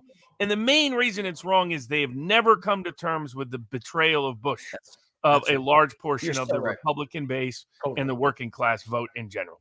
And that the younger working class millennials have no trust in the Bushite version of a Republican brand. So that's where, like, going back, why you go back, 2/3 of them back in 2007 were saying they didn't buy the official narrative about 9/11. Right. So this is a millennial and on the working class portion of millennials, they are getting screwed. And Biden keeps insulting them by telling them how great the economy is for them. They can't afford a car. Their credit card delinquencies are at new rates. Yeah. Their savings rates are at new record lows. Their car delinquency payment rates are at new rates. They can't afford to buy a home. They really can't. Failed them on student loan payments. They're about to have to start making them whacked with big student loan payments. Some of them are whacked with back due rents from when there was a moratorium on it. So, I mean, they are just getting whacked and whacked and whacked and whacked. And every day they see Joe Biden sending more money to Ukraine, some country they can't point out on a map. So this is why they're upset and agitated. But the idea that they would say, oh, I want another Bush Republican is ridiculous. They need to be completely convinced the person has no ties to that wing of the party. And the reality of the only guy that is Donald Trump. That's it. I mean, I hope there'll be some others down the road. But right now, Trump is it. That's why it's Trump or bust, Trump or die. Trump is blowback from the deep state's 9/11 handling. That whether they caused it, whether they created it, whether they facilitated it, whether they were complicit in it, putting all that aside, their handling of it created a divide in America to where there will never be a majority in support of a Bushite Republican brand ever again. That's gone. And that's what, like, Nikki Haley, that old dying She get neocon killed. poured to the base, they'll all rally to her. They're like, oh, man, she's a real war whore. All right. Robert, that's a she's straight top of fake poll. She's the top of the military-industrial complex brothel. She's the number one prostitute of the year. Is Nikki Haley? I just polled her, Robert. She was at 34%. They just lied. They fabricated a poll at CNN. They straight fabricated that poll, brother. There is well, no you knew it reality. because they had Pence doing well. That's what I was going to say. There's no reality. It wasn't only Nikki Haley. Where Nikki Haley, Mike Pence, and Chris Christie, and I'm not sticking up for DeSantis here, but it is true. There's no reality. DeSantis is better than any of those candidates. That's what I'm saying. And they not only had them outperforming Trump, but outperforming DeSantis, who was doing slightly worse than Trump. And here's where it comes down to it. This is actually in September, late August, early September of 2021, where there was like all these, like, still some good feelings surrounding Biden, right? More Americans say the events of September 11, 2021 changed the country for the worse than for the better, right? Change for the worse in September of 2021, 46%. In 2002, it was 55, brother. 55. I mean, 10 years later. I mean, it was overwhelmingly 2-1. Yep. 9/11 changed the country for the better. And that's right. And a year on the year anniversary date. 20 years forward, that's right. It's all of a sudden barely 35% or so of the country thinks that. A third of the country is still thinks it was good. And you dig into that, Pretty and even. that's your hardcore establishment base. By the way, you dig into the partisan numbers. What's fascinating is that's more Democrat than Republicans. Because that college-educated vote shifted to the Democrats. That's the warmongering, war-supporting constituency. It always was. They just changed their political alignment. That's right. And the same with, I mean, you look at how much people used to feel. Everybody thought all those policies made them feel safer all the way up until 2011. You had 2/3 of the country thereabout saying, yeah, we're safer because of how we've handled things since 9/11. Look at that number, man. And by 2021, people are evenly split whether we're safer or not. And I think if we did the poll today, my guess is that number would be even less. Upside down. Either tied or upside down. With that, I actually think if I did it, because I would do it right, it would be upside down. No offense to the Washington Post ABC Biden plus 17 poll that's conducted by Langer Research. Here's also too, when we talk about who do you think was behind it, we didn't get to this. If you look at other countries, you can see the Muslim Alex countries so crazy. have skepticism. I mean, my favorite part was the Muslim countries managed to blame Israel. Hey, did you see that? Look at this, Egypt. I mean, thank God that's the 43%. Palestinians. I mean, there's film of the Palestinians celebrating on the West Bank on 9/11 that they've tried. The media's gone to great lengths ever since then to try to suppress. Trump got into controversy because he's talking about, I saw people cheering on TV. That's because there were such broadcasts. They just tried to deep six all of those broadcasts. Yeah. Just like they tried to deep six all the broadcasts live that were like, I thought the World Trade Center was built to withstand a plane hitting it. I thought that was its whole design. Yeah, it was.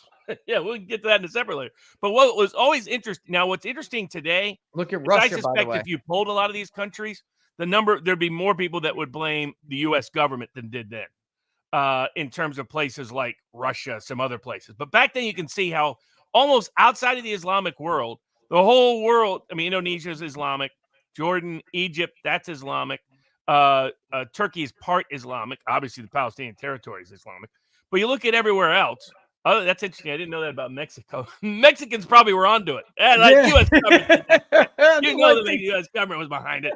They took our land, damn it. And I'll give the Turkeys. I mean, the Turks, where the term deep state actually got colloquially popularized in the 2000s, is because of Turkey and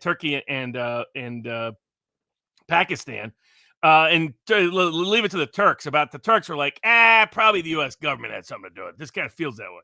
But there's an Islamic presence there too. But you can see that Jordan and Egypt blamed Israel, of course. But the rest of the world was on board for the most part, being on the U.S. side. And we would lose all of that within about a half decade. All that goodwill would be gone.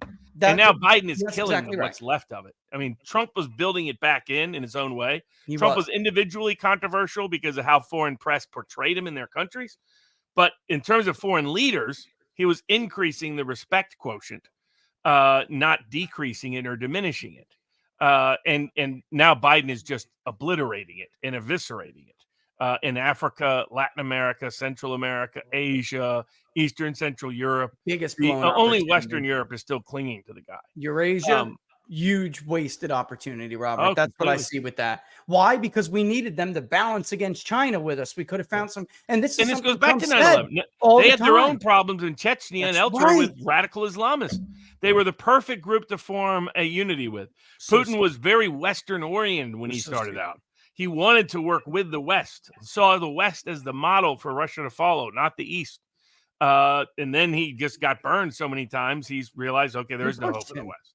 We pushed But him into the that was arms of the CCP. He has no choice. We pushed him into the arms of the CCP. And by the way, all these years while all this is going on, John Mearsheimer's going, no, what are you doing? No.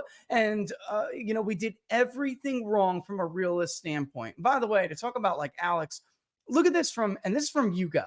So you know that it's going to be, very leaning towards educated, and then even those who are not educated, it's going to be very young. YouGov, I can tell you this though, Robert, this is from 19 before they changed some of it. Apparently they just got a little bit too big for their britches, so now they're having to buy like panel responses from people we work with. So I just found that out, but that's a relatively new development. So here's back in 2019, you have these people strongly so to what extent? I mean, even especially this question is framed to discourage a yes answer. It uses the loaded term. Conspiracy You believe in the theory. conspiracy theory. That's that right. 9/11 was an inside job. That number was low single digits in 2001 after 9/11. Yes. It's now about a quarter of the country says yes. And only about half the country, a little less than half, strongly opposes it. Back when 9/11 happened, that was over 90%. So you've seen a massive reduction. And in fact, I still think this would probably be a useful crosstab. Like the kind of people who are, I absolutely believe the government narrative for people, they're going to be your establishment types, right? You know, you can accurately preview. Yeah, absolutely. They're going to be the people who think Nikki Haley's speech is great on the Republican side. You know, whereas the people that are like one of the signs that Trump, like the number one polling crosstab for Trump in 2016 was, do you believe you have any say in the government?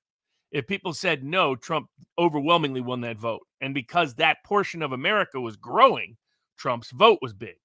But here you see that there's a reason why about a quarter of the people that have taken deep dives into the 9/11 rabbit hole come back. Put it this way, almost nobody who's on the institutional side of the official narrative side can debate Alex Jones for very long at all. He knows far more than they do consistently. They're unable and incapable to answer questions other than resorting to authority, appealing to authority. Well, according to this group of experts. Well, according to that group of experts. Okay. But you should be able to make substantive merit arguments. And what really destroyed the committee's work is when they screwed over the widows. When the widows just wanted certain evidence presented, certain investigations explored, and the committee shut it down and then lied about some things and then suppressed some things. That's what, further deep people are like, hold on a second. Why is it? And the brilliance politically of the widows organizing like that is usually they would say, how dare you demean the lives of those dead people by questioning the government? Well, you can't really say that when it's the widows asking that question. They were embarrassing. But what was supposed to happen is what you're talking about. The thought was that this would form a permanent memorial for permanent justification of a permanent deep state national security state apparatus. And what's happened over time is because it's been so politically misused and abused by the powers that be, that has in turn opened that more and more people to the possibility the official narrative isn't accurate. And you got things like, what was it called? The looming tower. I mean, you've had a range of investigations that even if you don't believe the government is an inside job, like about a quarter of the country does, there's more and more people believe that the government was complicit in letting it happen at some level. That's either the way it because the should have been FBI phrased. Yeah, That's the corruption way of it the should- FBI, corruption of the CIA, corruption of our immigration protocols. I mean, let's use as an example the Saudis. The whole backstory for that is that so the Saudis discover oil after World War II. So oil becomes the essential engine of the global economy. It's the Yeah, real you got to reason why do this. You got to do this why because the Germans lost Yeah. World War II is they failed to get to the Caucasus to resupply oil. That's probably as big a reason as any other that they lost the war, not just the presence of the Soviet and U.S. troops and Western troops. But so oil becomes critical. Saudi Arabia starts to build that up. We become dependent upon it. The politics of Israel end up in the middle of the politics of oil. That leads to the various oil embargoes and oil shocks that take place in the 1970s. And what was nerve-wracking in the late 1970s is two things happen at the same time. One is there's in the Arab world, the royal governments are getting politically questioned. And any effort to create a democratic government is often suppressed by us in the West, either the Brits or the U.S., primarily, sometimes the French.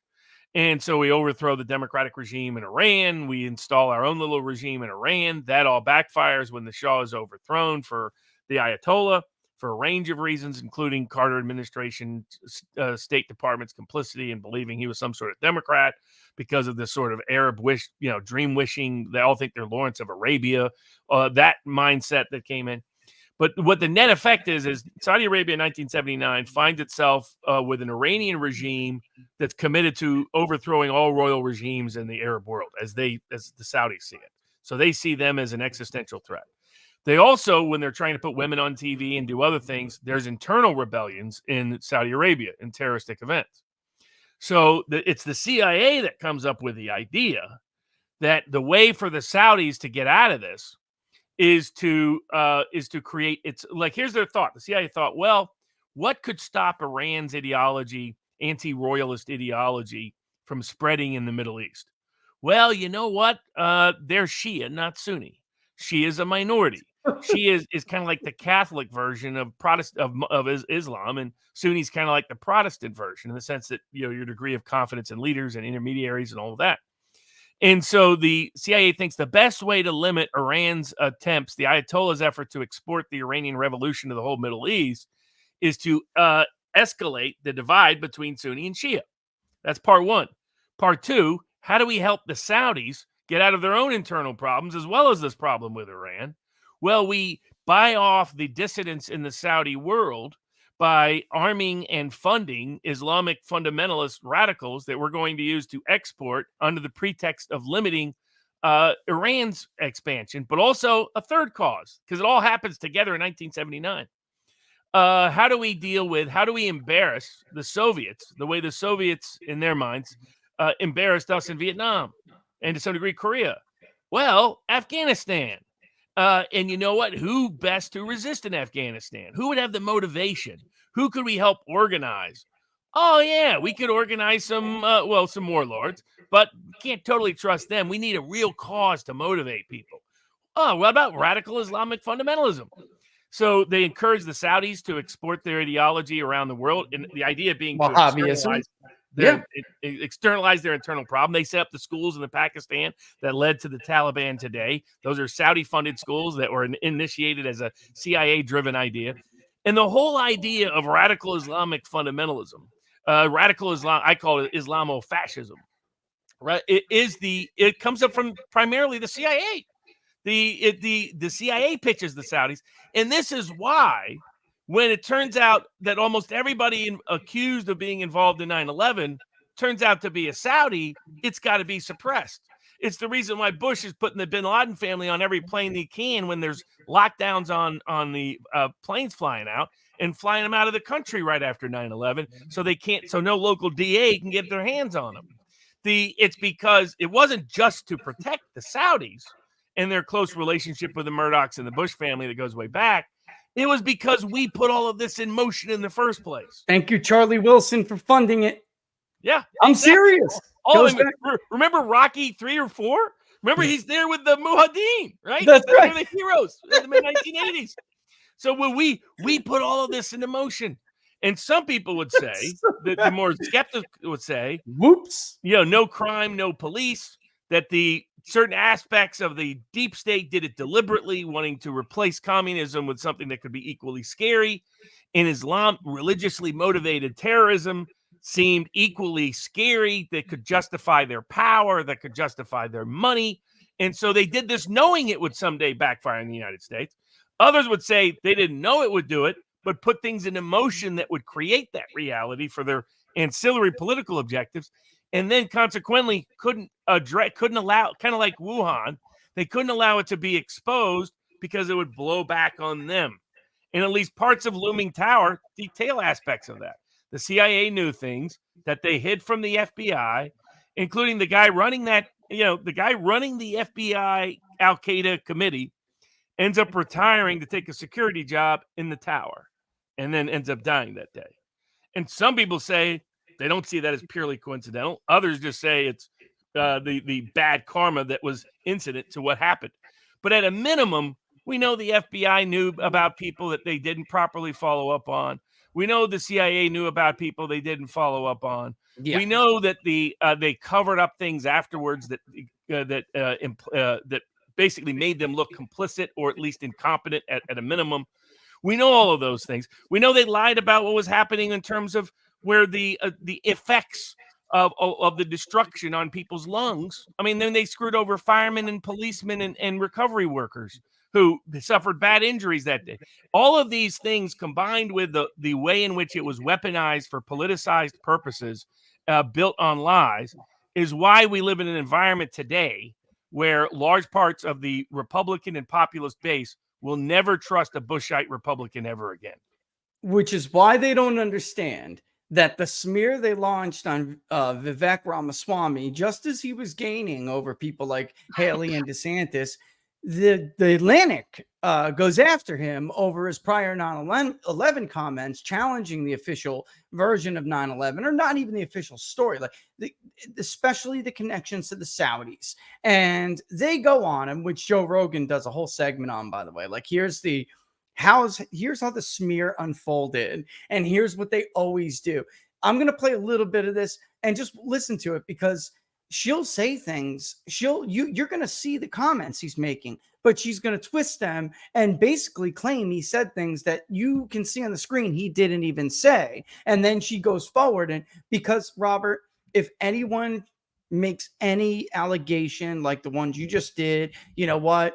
We had a role in this here. And by the way, why were members of Al-Qaeda? Why? It means the base. Why were they even? What was their grievance to begin with? It was occupation in the area where they had ties, to these Saudi royal family members. Americans just don't want any culpability whatsoever. If they would listen to John Mearsheimer and just be the insular power that we could be, and just build ourselves up and be impenetrable, then none of this would have ever happened. That is a fact. I'm sorry. They say hate us because of our freedom. No, they don't. They don't even give a damn about freedom. You don't know what you're talking about. They have no concept of freedom the way you have a concept of freedom, which you're about to lose, by the way, because you let your fear abdicate your duty, and that you're supposed to protect your freedoms from the government. But anyway, listen, I'm not going to play it all, but here's a great example of how this happens. You ready? Interview too, you said, quote, "I think it is legitimate to say how many federal agents were on the planes that hit the Twin Towers. Maybe the answer is zero. It probably is zero for all I know, right? I have no reason to think it was anything other than zero. But if we're doing a comprehensive assessment of what happened on 9/11, we have a 9/11 commission. Absolutely, there should be an answer the public knows the answer to." Explain to me what you meant there. This is really, it's funny. I mean, the Atlantic is playing the same game as CNN. It's funny. What I said is, on January 6th, I do believe that there were many federal agents in the field, and we deserve to know who they are. On 9/11, what I've said is that the government lied. And this is incontrovertible evidence, Caitlin. The government lied about Saudi Arabia's involvement. There was a Saudi spy named al-Bayoumi who they lied, and the government lied, and the 9/11 Commission lied. We know that because declassified reports in 2021 revealed that al-Bayoumi was indeed. What's that? Yeah, the report that President Biden declassified. Yes. But your quote here, are you telling me that the quote is wrong 20 years later, here? Yeah. But are you telling me that your quote is wrong here because it says how many federal agents were on the planes at the Twin Towers? Yeah, when I actually Just stop it. You guys did read the quote, right? When it was on the screen. Like, so he said, I don't know. I mean, but what he's saying is we're allowed to ask the question. I don't have any reason to believe that there's anything wrong here, but we're allowed to ask that question and we should know the answer. And she turns that into Vivek says there's some grand conspiracy about all these agents in the field, and on the planes and this. And he's like, dude, what are you reading? It was just up on the screen. But the real question here is the ties to Saudi Arabia. That's what the real issue is. And then because of the same people, the Atlantic, all of them, and everything you just went over, Robert, they played a role in this. All right. Yeah, Murdoch's friend and buddy played a role in this. Dig into the Saudis because digging into the Saudis comes back on the U.S. It comes back on the CIA. It comes back on the State Department. It comes back on policies we put in motion more than 40 years ago. It backfired around the globe. I mean, it created the definition of the Middle East as a place of Islamic terror.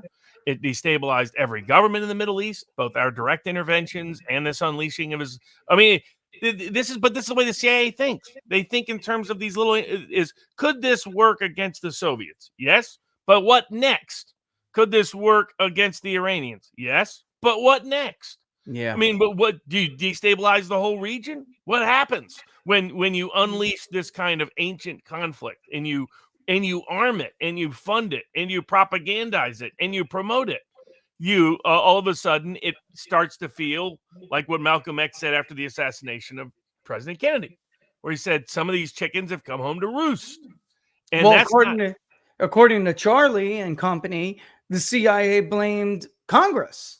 Like this is Congress's fault. They didn't give us, and it was amazing. They spun it right away. You didn't give us enough immediately. Money. You didn't give us enough power. Remember, the whole excuse was, but you know what? We have too many intelligence agencies. We need it all concentrated under us. Yeah. And remember how that narrative spun out?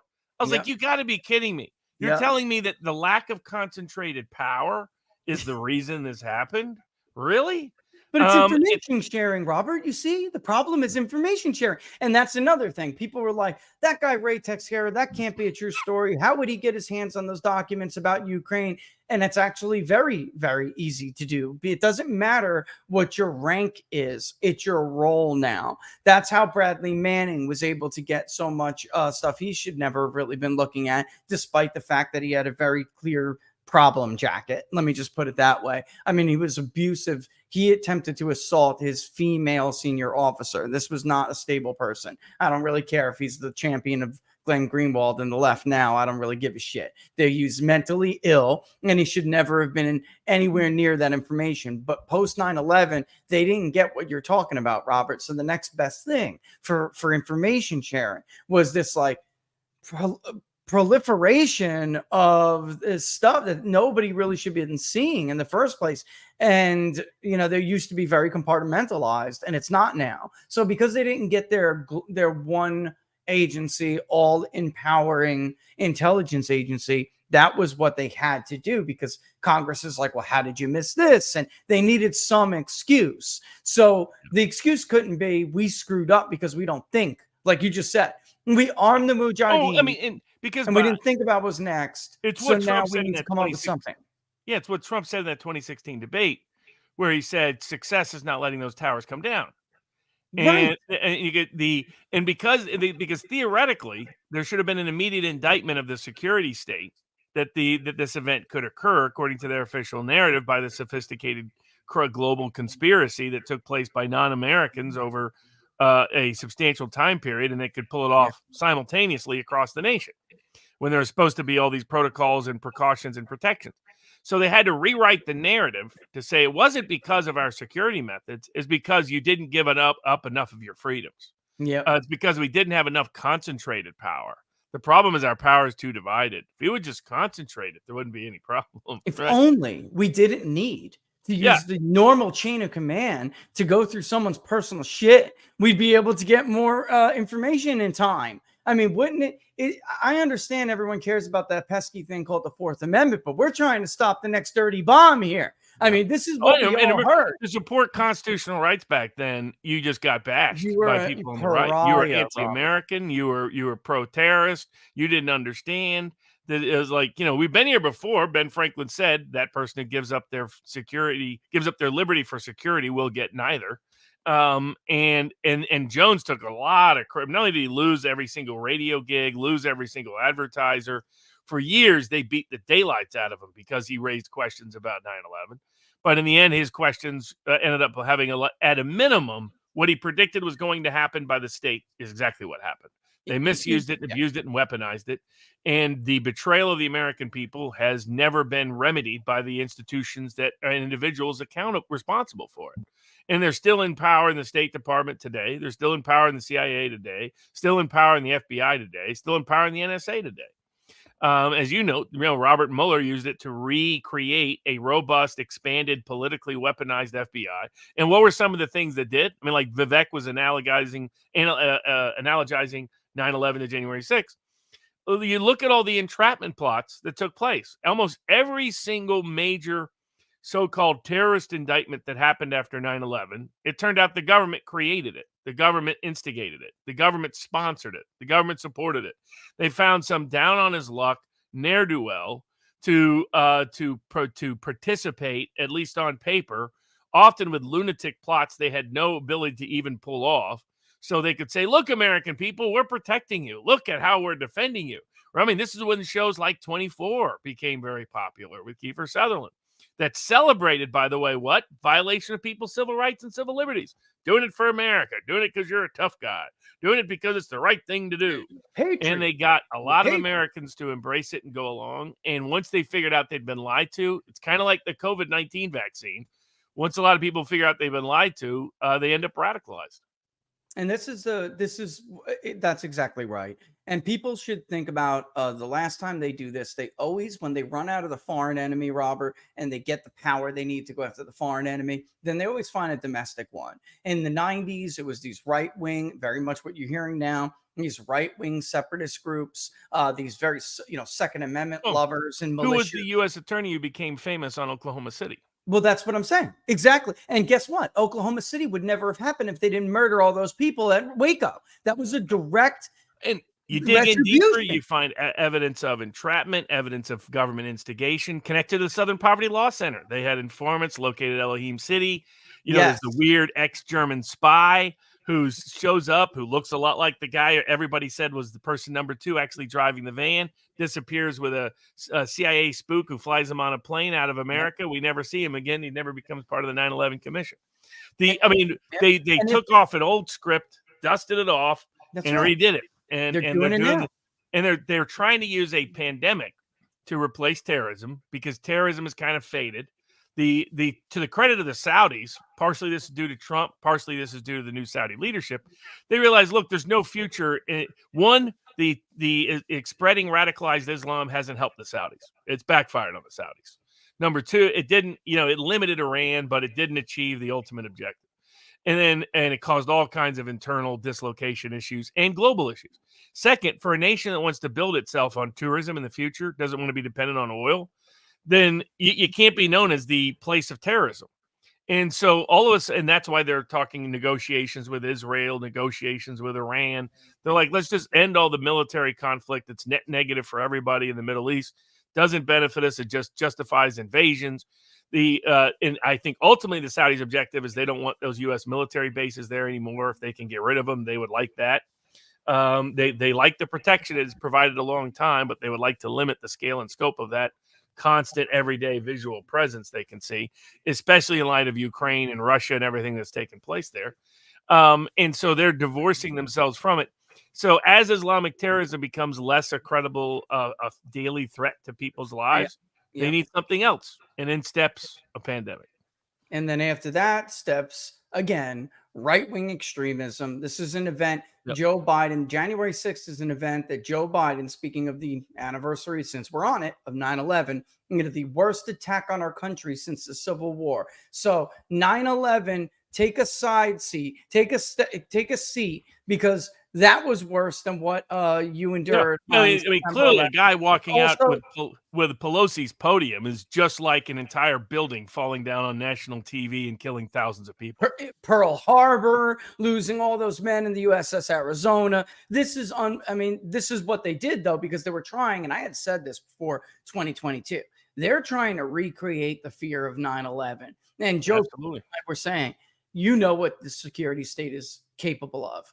They are going, and they don't know how to sit on their hands, right? So here is the result of that, going after Trump, his supporters. You are the next terrorist, folks. This is something Enrique Tarrio, speaking to Emerald, and I'm sure you know this because you followed the indictment, said that prosecutors, quote, concocted a story tying Donald Trump to us, saying that he was in communication, that he knew about our crimes, and that I could go home very soon if I lied and confirmed that concocted story.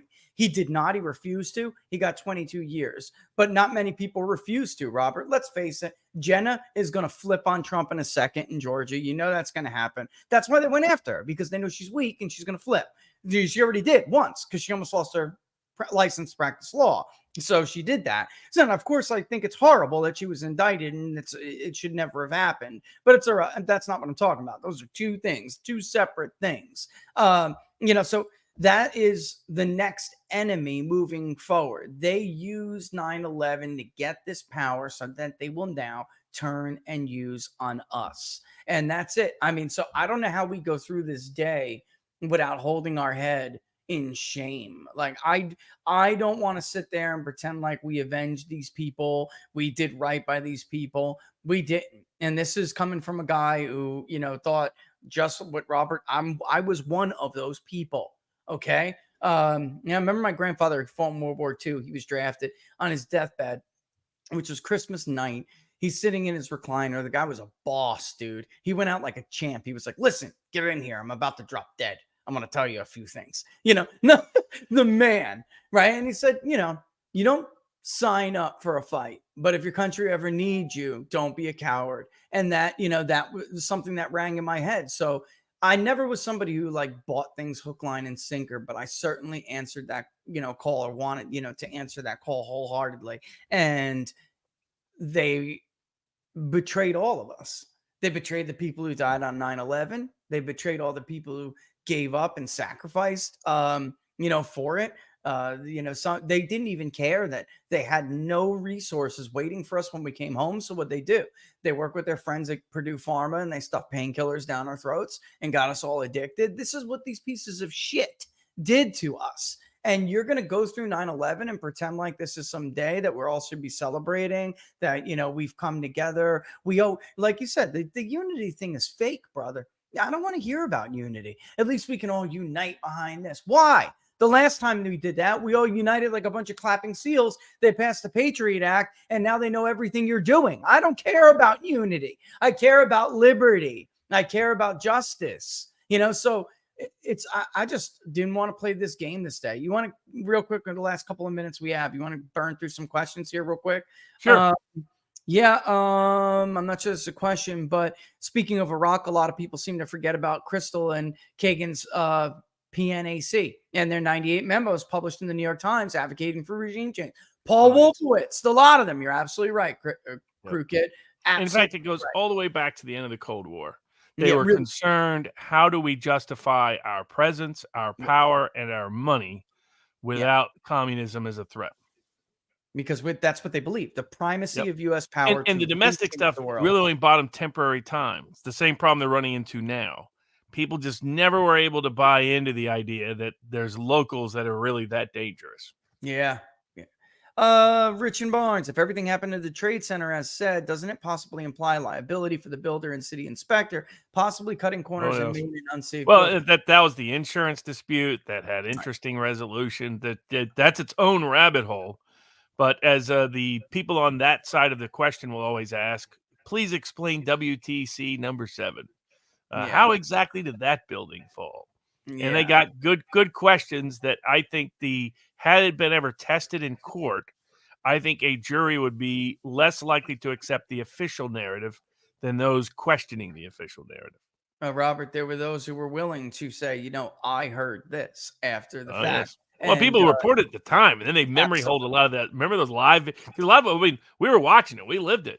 And so got to see it. I remember thinking, I had unusual exposure to a wide range of topics and historical subjects. So I was on the skeptic side right away. I didn't know who or what was behind it, but I was like, something doesn't fit right here. It doesn't add up. Because, Yeah. I mean, Robert, there was also the first that people forget. There was the first attack, Norm, which was which exposed In that the 98, yeah. vulnerability in the Trade Center was the basement.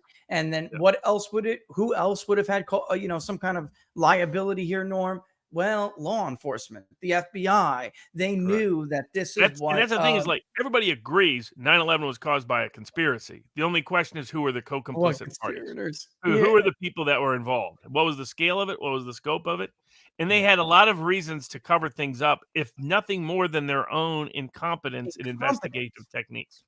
That's right. That's exactly. If Trump is allowed to enter the White House on his third landslide peacefully, do you think he will ever go scorched earth on any of the DS treasonous characters? You know, them going after him as often as they are, it increases the probability of that. Yeah. I think that's why they're desperate to get a jury conviction and hope that somehow that derails him getting elected.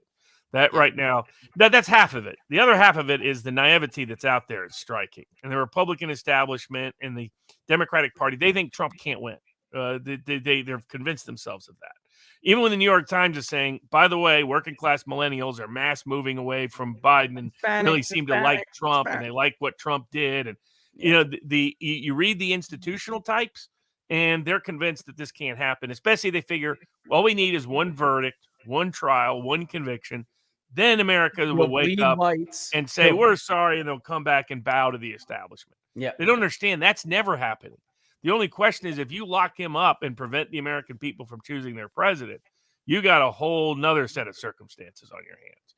That's going to be a very dangerous time to be in America. Sadly. In America. Yeah. Gray Jedi. Rich, what did you do in the Army? I've heard you drop a couple of hints, but I'm curious what the reality is. Love your work, brother, especially on Locals and Book Club. Thank you, Gray Jedi. I went into the Army as an 18 X-ray and I got pipelined into 18 Charlie. So what does that mean? I have no idea. That's 18 X-ray was a program Bush brought back from Vietnam to bring special forces off the street.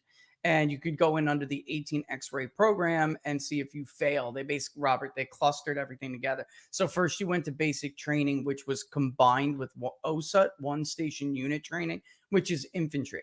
If you could do that, you get through that, great. Then you went from there to airborne, which was a hop, skip, and a jump. They're both in Fort Benning, even though I think they changed the name now. I don't even know. I'm always going to call it Benning. I don't care if it insults anybody.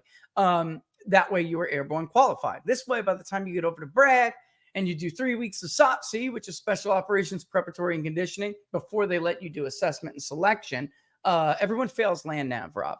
And so they have to get you, you're already pretty physically fit by then, but they're drilling you physically and they're teaching you not to fail land nav and SOPC because you're coming off the street. You're not like a ranger who, dealt with ranger beads. You don't know what the hell you're doing, right? So they didn't want you to drop out. But if you do, that's fine because you've already been through airborne and you're going to go to the 82nd Airborne.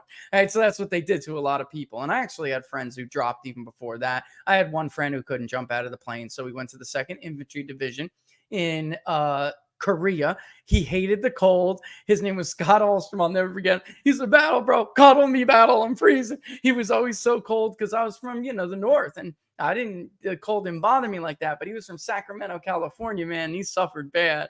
I love the Army. It was great. Yeah, I guess you caught some hints there. Whoops, that was the wrong line. Just wanted to say thank you. Oh, and the Charlie is engineering. Because I really actually wanted Delta, Robert, which was medic. My friend Anthony got it, and a lot of people didn't. And it was all based on your aptitude and I guess my math skills. That's what did it. So they were like, "You're Charlie." And Bravo is weapons. So like as you're planning for a mission, the Bravo guy is like, "Look, we're gonna need a saw. You're gonna need an M203 grenade launcher under your M4." And I didn't want to do that, so I was glad I didn't get that, but. You're very welcome, James. Thank you for watching the show. This is how you use China. Point out their pro-industry policies and how they resemble the 19th century American system of Henry Clay. Rather than push war, push reindustrialization. Which has always been Trump's approach. He's never wanted conflict with it. He's never tried to use Taiwan to create military conflict. He criticized Pelosi for going. There's no need for it. Though right now, China may be about to economically implode anyway. Yeah, there's very few examples of sustained, successful, command, top-down government bureaucratic economies. Yeah. They got way out of hand with their real estate bubble, and now they're in serious trouble. and we'll see how well they handle it. I mean, they're not going to collapse, but and Trump's. This is a little told story. Trump's effects of putting in motion the tariffs on China. China has now had lower imports into the U.S. now than Mexico does. I mean, he was the first president to reverse that ever. First president to renegotiate NAFTA. Yeah. I mean, the two great successes that are still underappreciated. But yeah, his approach makes a lot more sense than trying to, go back to the opium wars and invade China like some people in the deep state do. That's another lie I got to bring up real quick. But speaking of opium, 180 metric tons barely exported a year out under the Taliban. The Taliban in Iran used to have this kill zone in between their border where it was a smuggler's route. I don't know how to explain it other than two mountains on each border. And then they used to sit on top while the smugglers would try to get through, and they would just rail them, Robert. But as we took down the Taliban, come on, guys, if the CIA is willing to pack dope for Frank Lucas in the coffins of dead soldiers, don't think for a second that they weren't responsible for going 180 metric tons a year to 9,000 metric tons of opium being exported from Afghanistan. The real Air America, sadly. That's right, brother. That's right. Exactly. That's another, guys, go look up Air America. That's all I got to say. These are criminals. These are criminal organizations. Oh, yeah. Stop looking at them like they're the good guys, the G-men good guys. They are criminals. They're just backed by the full faith and credit of the United States. So they got the stamp of credibility. They're not. Well, like Hoover, they like to dress and drag. Yeah, I mean that Cooper said. I mean, God Almighty, what else do you need to know? The coffin on the Bush coalition was nailed shut and put in the ground when he tried to push amnesty. I think that's a big part. He did all of it. I mean, the China trade, amnesty on immigration, global war, and then he combined it with Wall Street bailouts to go with it. I mean, that's why Bush is dead. That's why he was the most unpopular president in the modern era. I mean, and the Republican establishment has never come to terms with it. In truth, the Democratic establishment hasn't come to terms with it in many respects, because they've been borrowing from the leftovers of a lot of Bush policies and instituting themselves in terms of global economics, in terms of immigration, in terms of trade. That has undermined the Democratic coalition as well. And it's the complete failure to come to terms with the post 9/11 political fallout continues to dominate American politics to this day. That's exactly right. And I would, bring up, when you have, because they were well on their way to earning a better share of the Hispanic vote. And if it wasn't for Donald Trump, they'd be still in the 20s. But, John McCain got like 20-something%. It was abysmal. But when you have all of these Wall Street guys getting these bailouts, Robert, and your house is coming down on your head and you're evicted, he did irreparable damage to the party. If it wasn't for Donald Trump, the Republican Party would still be a party of losers. This is for you. Vivek told Joe Pags that creepy Mike Pence penned him several handwritten letters after leaving the White House. What do you think about that? That's crazy. I guess Vivek was on the radar, but it wouldn't surprise me that he was on some radars because he was just super wealthy. So, people like Pence thinks of himself as a second Bush. He does. And he still thinks being self-righteous gets value. He thinks that he can just replicate like Bush being the tough, good old boy. And he just loves Jesus and he's just following Jesus. Is Jesus the one that told you to lie to the American people, Mike Pence, that created 9/11?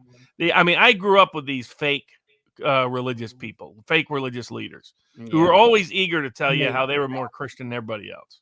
And it's like anybody that's got to tell you they're more Christian than you ain't Christian probably at all. Yeah, this is a major problem. And some of those folks, like the Bob Vanderplatzes of the world, are starting to, this time they're going to have to face reality. I think he's going to be forced. He's going to destroy his currency. Is anybody going to listen to him or Steve Deace when their candidates get the crap kicked out of them in Iowa? Because they still haven't figured out how their own Iowa base has changed. It's people who still haven't come to terms with why Trump even won the primaries by the margin he did in 2016. It's striking to witness. Like, this is not the same party. This is not the same, nor the Bush coalition is dead. The Bush betrayal will never be forgot. The post 9/11 politics has changed the country for forever. And anyone who doesn't recognize those three things, like, it's not a coincidence that Vivek, appealing to millennials, is challenging 9/11. To him, that's normal. That's To right. Pence, it's absurd. To Yeah. CNN, it's absurd. To Fox, Big- it's absurd. Big But gap. to a millennial, it's very normal. Why wouldn't you? Don't you know that there were issues there? Duh, That shows you the stupid. disconnect. Duh, stupid. What's wrong with you? Is what, and that's, you could Yeah. see it. the He's like, it's exchange, but, obvious. Yeah, of course we all know we were lied to. What Of are you course. talking about? The only What's wrong question with is, you? how much did they lie to us about? Not whether they lied to us about. So I was 10 years old when 9/11 happened, old enough to remember, but too young to understand what it meant or its political ramifications. Thanks for the special episode. Very illuminating. You are most welcome. We got a lot of comments like that, Robert. Best guest ever, Baris. Well, Robert's actually a co-host on What Are the Odds? But remember, Bill Cooper predicted 9/11, and he even said they would blame Osama bin Laden. Bill Cooper predicted. I didn't know that, actually. I mean, There were several people out there. Bill Cooper. I get some people who want to say Cooper rather than Jones. Jones was the most prominent person at the time to put it Yeah, I out there. remember Jones. I'm not taking it And away. I knew other people, and some people followed Jones. Some people were on the same page as Jones. The reason was because of why was it on the agenda? If you were paying attention, it was because if you knew the backstory, you knew things like Operation Northwoods. No, Operation Northwoods was stuff Alex Jones was talking about, but it was only published in 1998, which Yeah. said that our entire military hierarchy had proposed to President Kennedy faking terrorist events or actually doing them and blaming someone else, including leading to the perceived mass death of Americans, in order to build an anti-Cuba cause.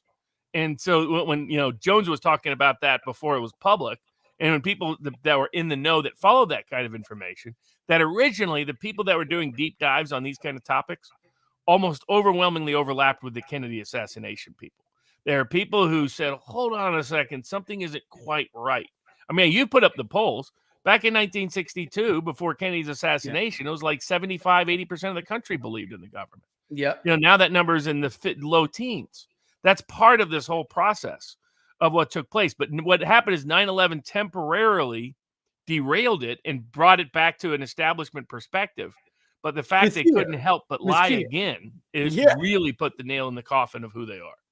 Yeah, and speaking of polling, we're doing Georgia and national. Of course, we do national all the time. I'm about to put up another form for the national because the old one is still up and it wasn't quite funded. So Laura and I just cover it. But if you just could add, should Governor Kemp be tarred and feathered for his various recent lies? We're going to do something with him. I don't know exactly what yet, Robert. I assume most Georgians don't know anything, so his approval rating's still high because him talking about that only reaches a small set of the population. It's how he got away with it in 2020. Democrats, he got, his approval rating was always propped up too by Democrats who were like, yeah, get Trump, Yes. And so we're doing Georgia because we're going to do the primary poll and want to ask a couple things going on there. But the link's in the description for it. You guys can check it out, share it far and wide. The bigger the contributor base, the better. You can do either the national or the Georgia. If the national goes over, I'll just roll that into the next one anyway. But Robert, tell people where to go and check you out. You got your sportspicks.locals.com there.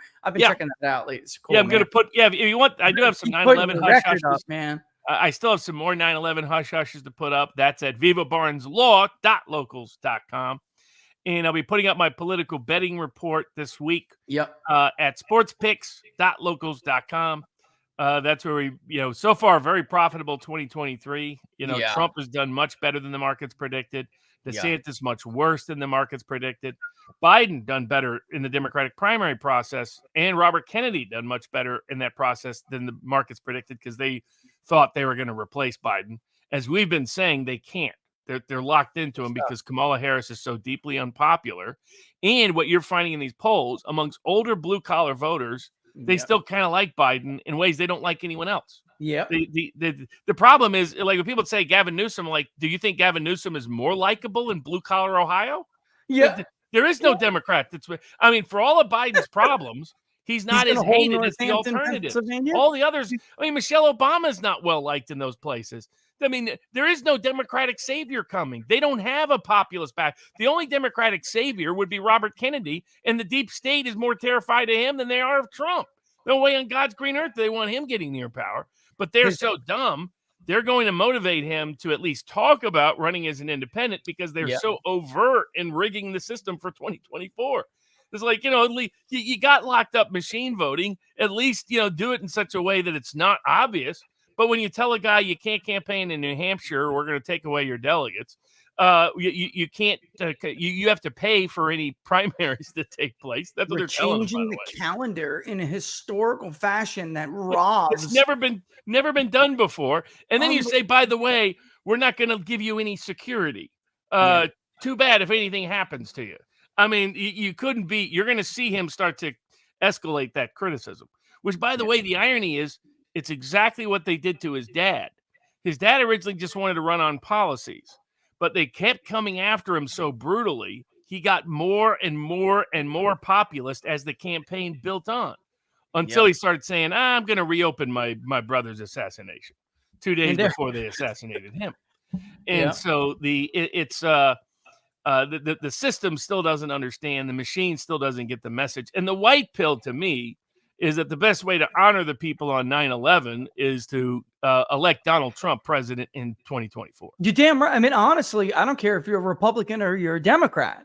That's what you either are letting them win and dishonoring these people. I'm saying letting the administrative state win and dishonoring these people, or you fight back. And there's only one way to do it, because listen, it's at the ballot box. That's the most effective tool that we have is still at the ballot box. Of course. And there's only one ticket that will be available to us. I mean, I love Bobby Kennedy, but there's no way on God's green earth they're going to let him be on that ticket, on Democratic ticket. So our only option is going to be Donald Trump. And find to support Bobby Kennedy now. I'm all in favor of that. For those that are in favor of that, I love what he's saying. I love what he's talking about. I love the video message was incredible. That video was incredible. The ballot box is still our best, most effective means to get some remedy, get some relief, and to truly honor the victims of 9/11. Yeah, and somebody said, would you recommend writing in Trump if they did succeed in removing him from the ballot? That's on. I don't like to tell people how to vote. I'll tell you right now. Well, I mean, I would do that unless Bobby Kennedy's on the ticket on the ballot. I would write Trump in.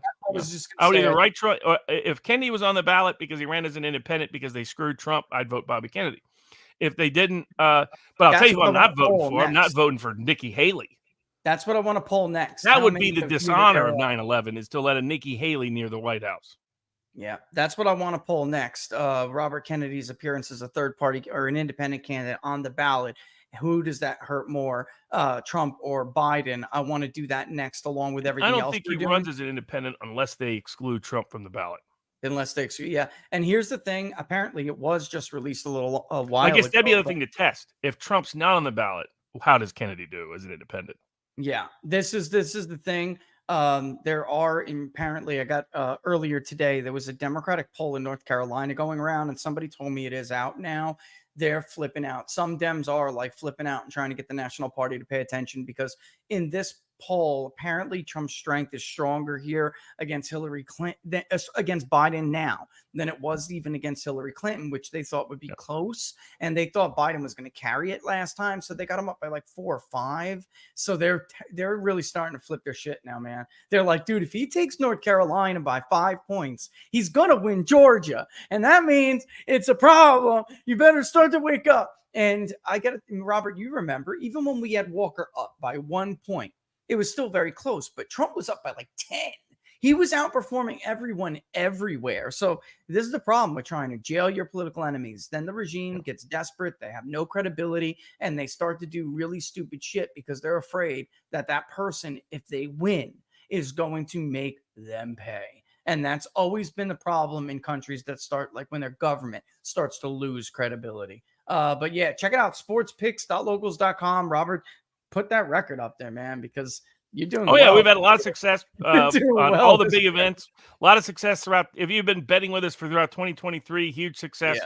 On politics as well.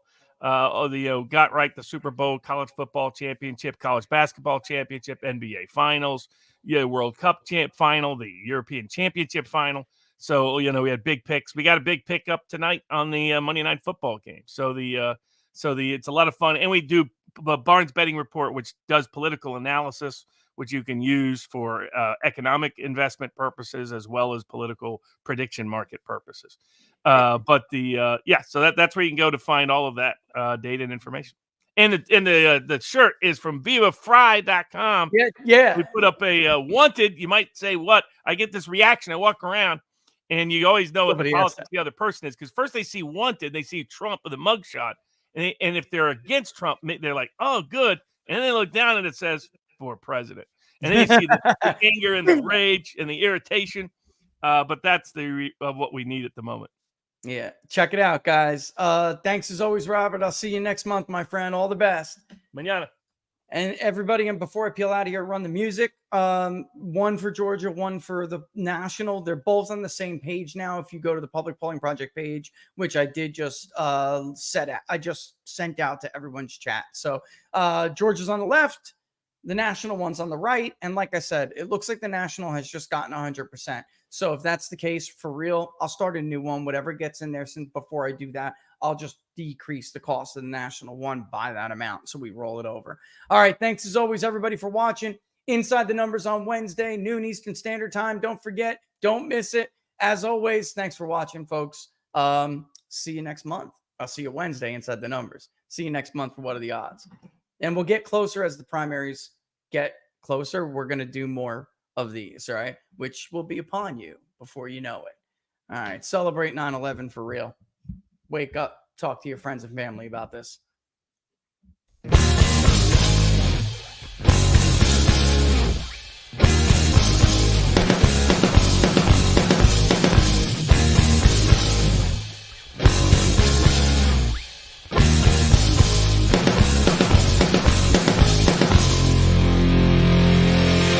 The lights that shine down over dotted lines of white across an open highway, restless nights, coffee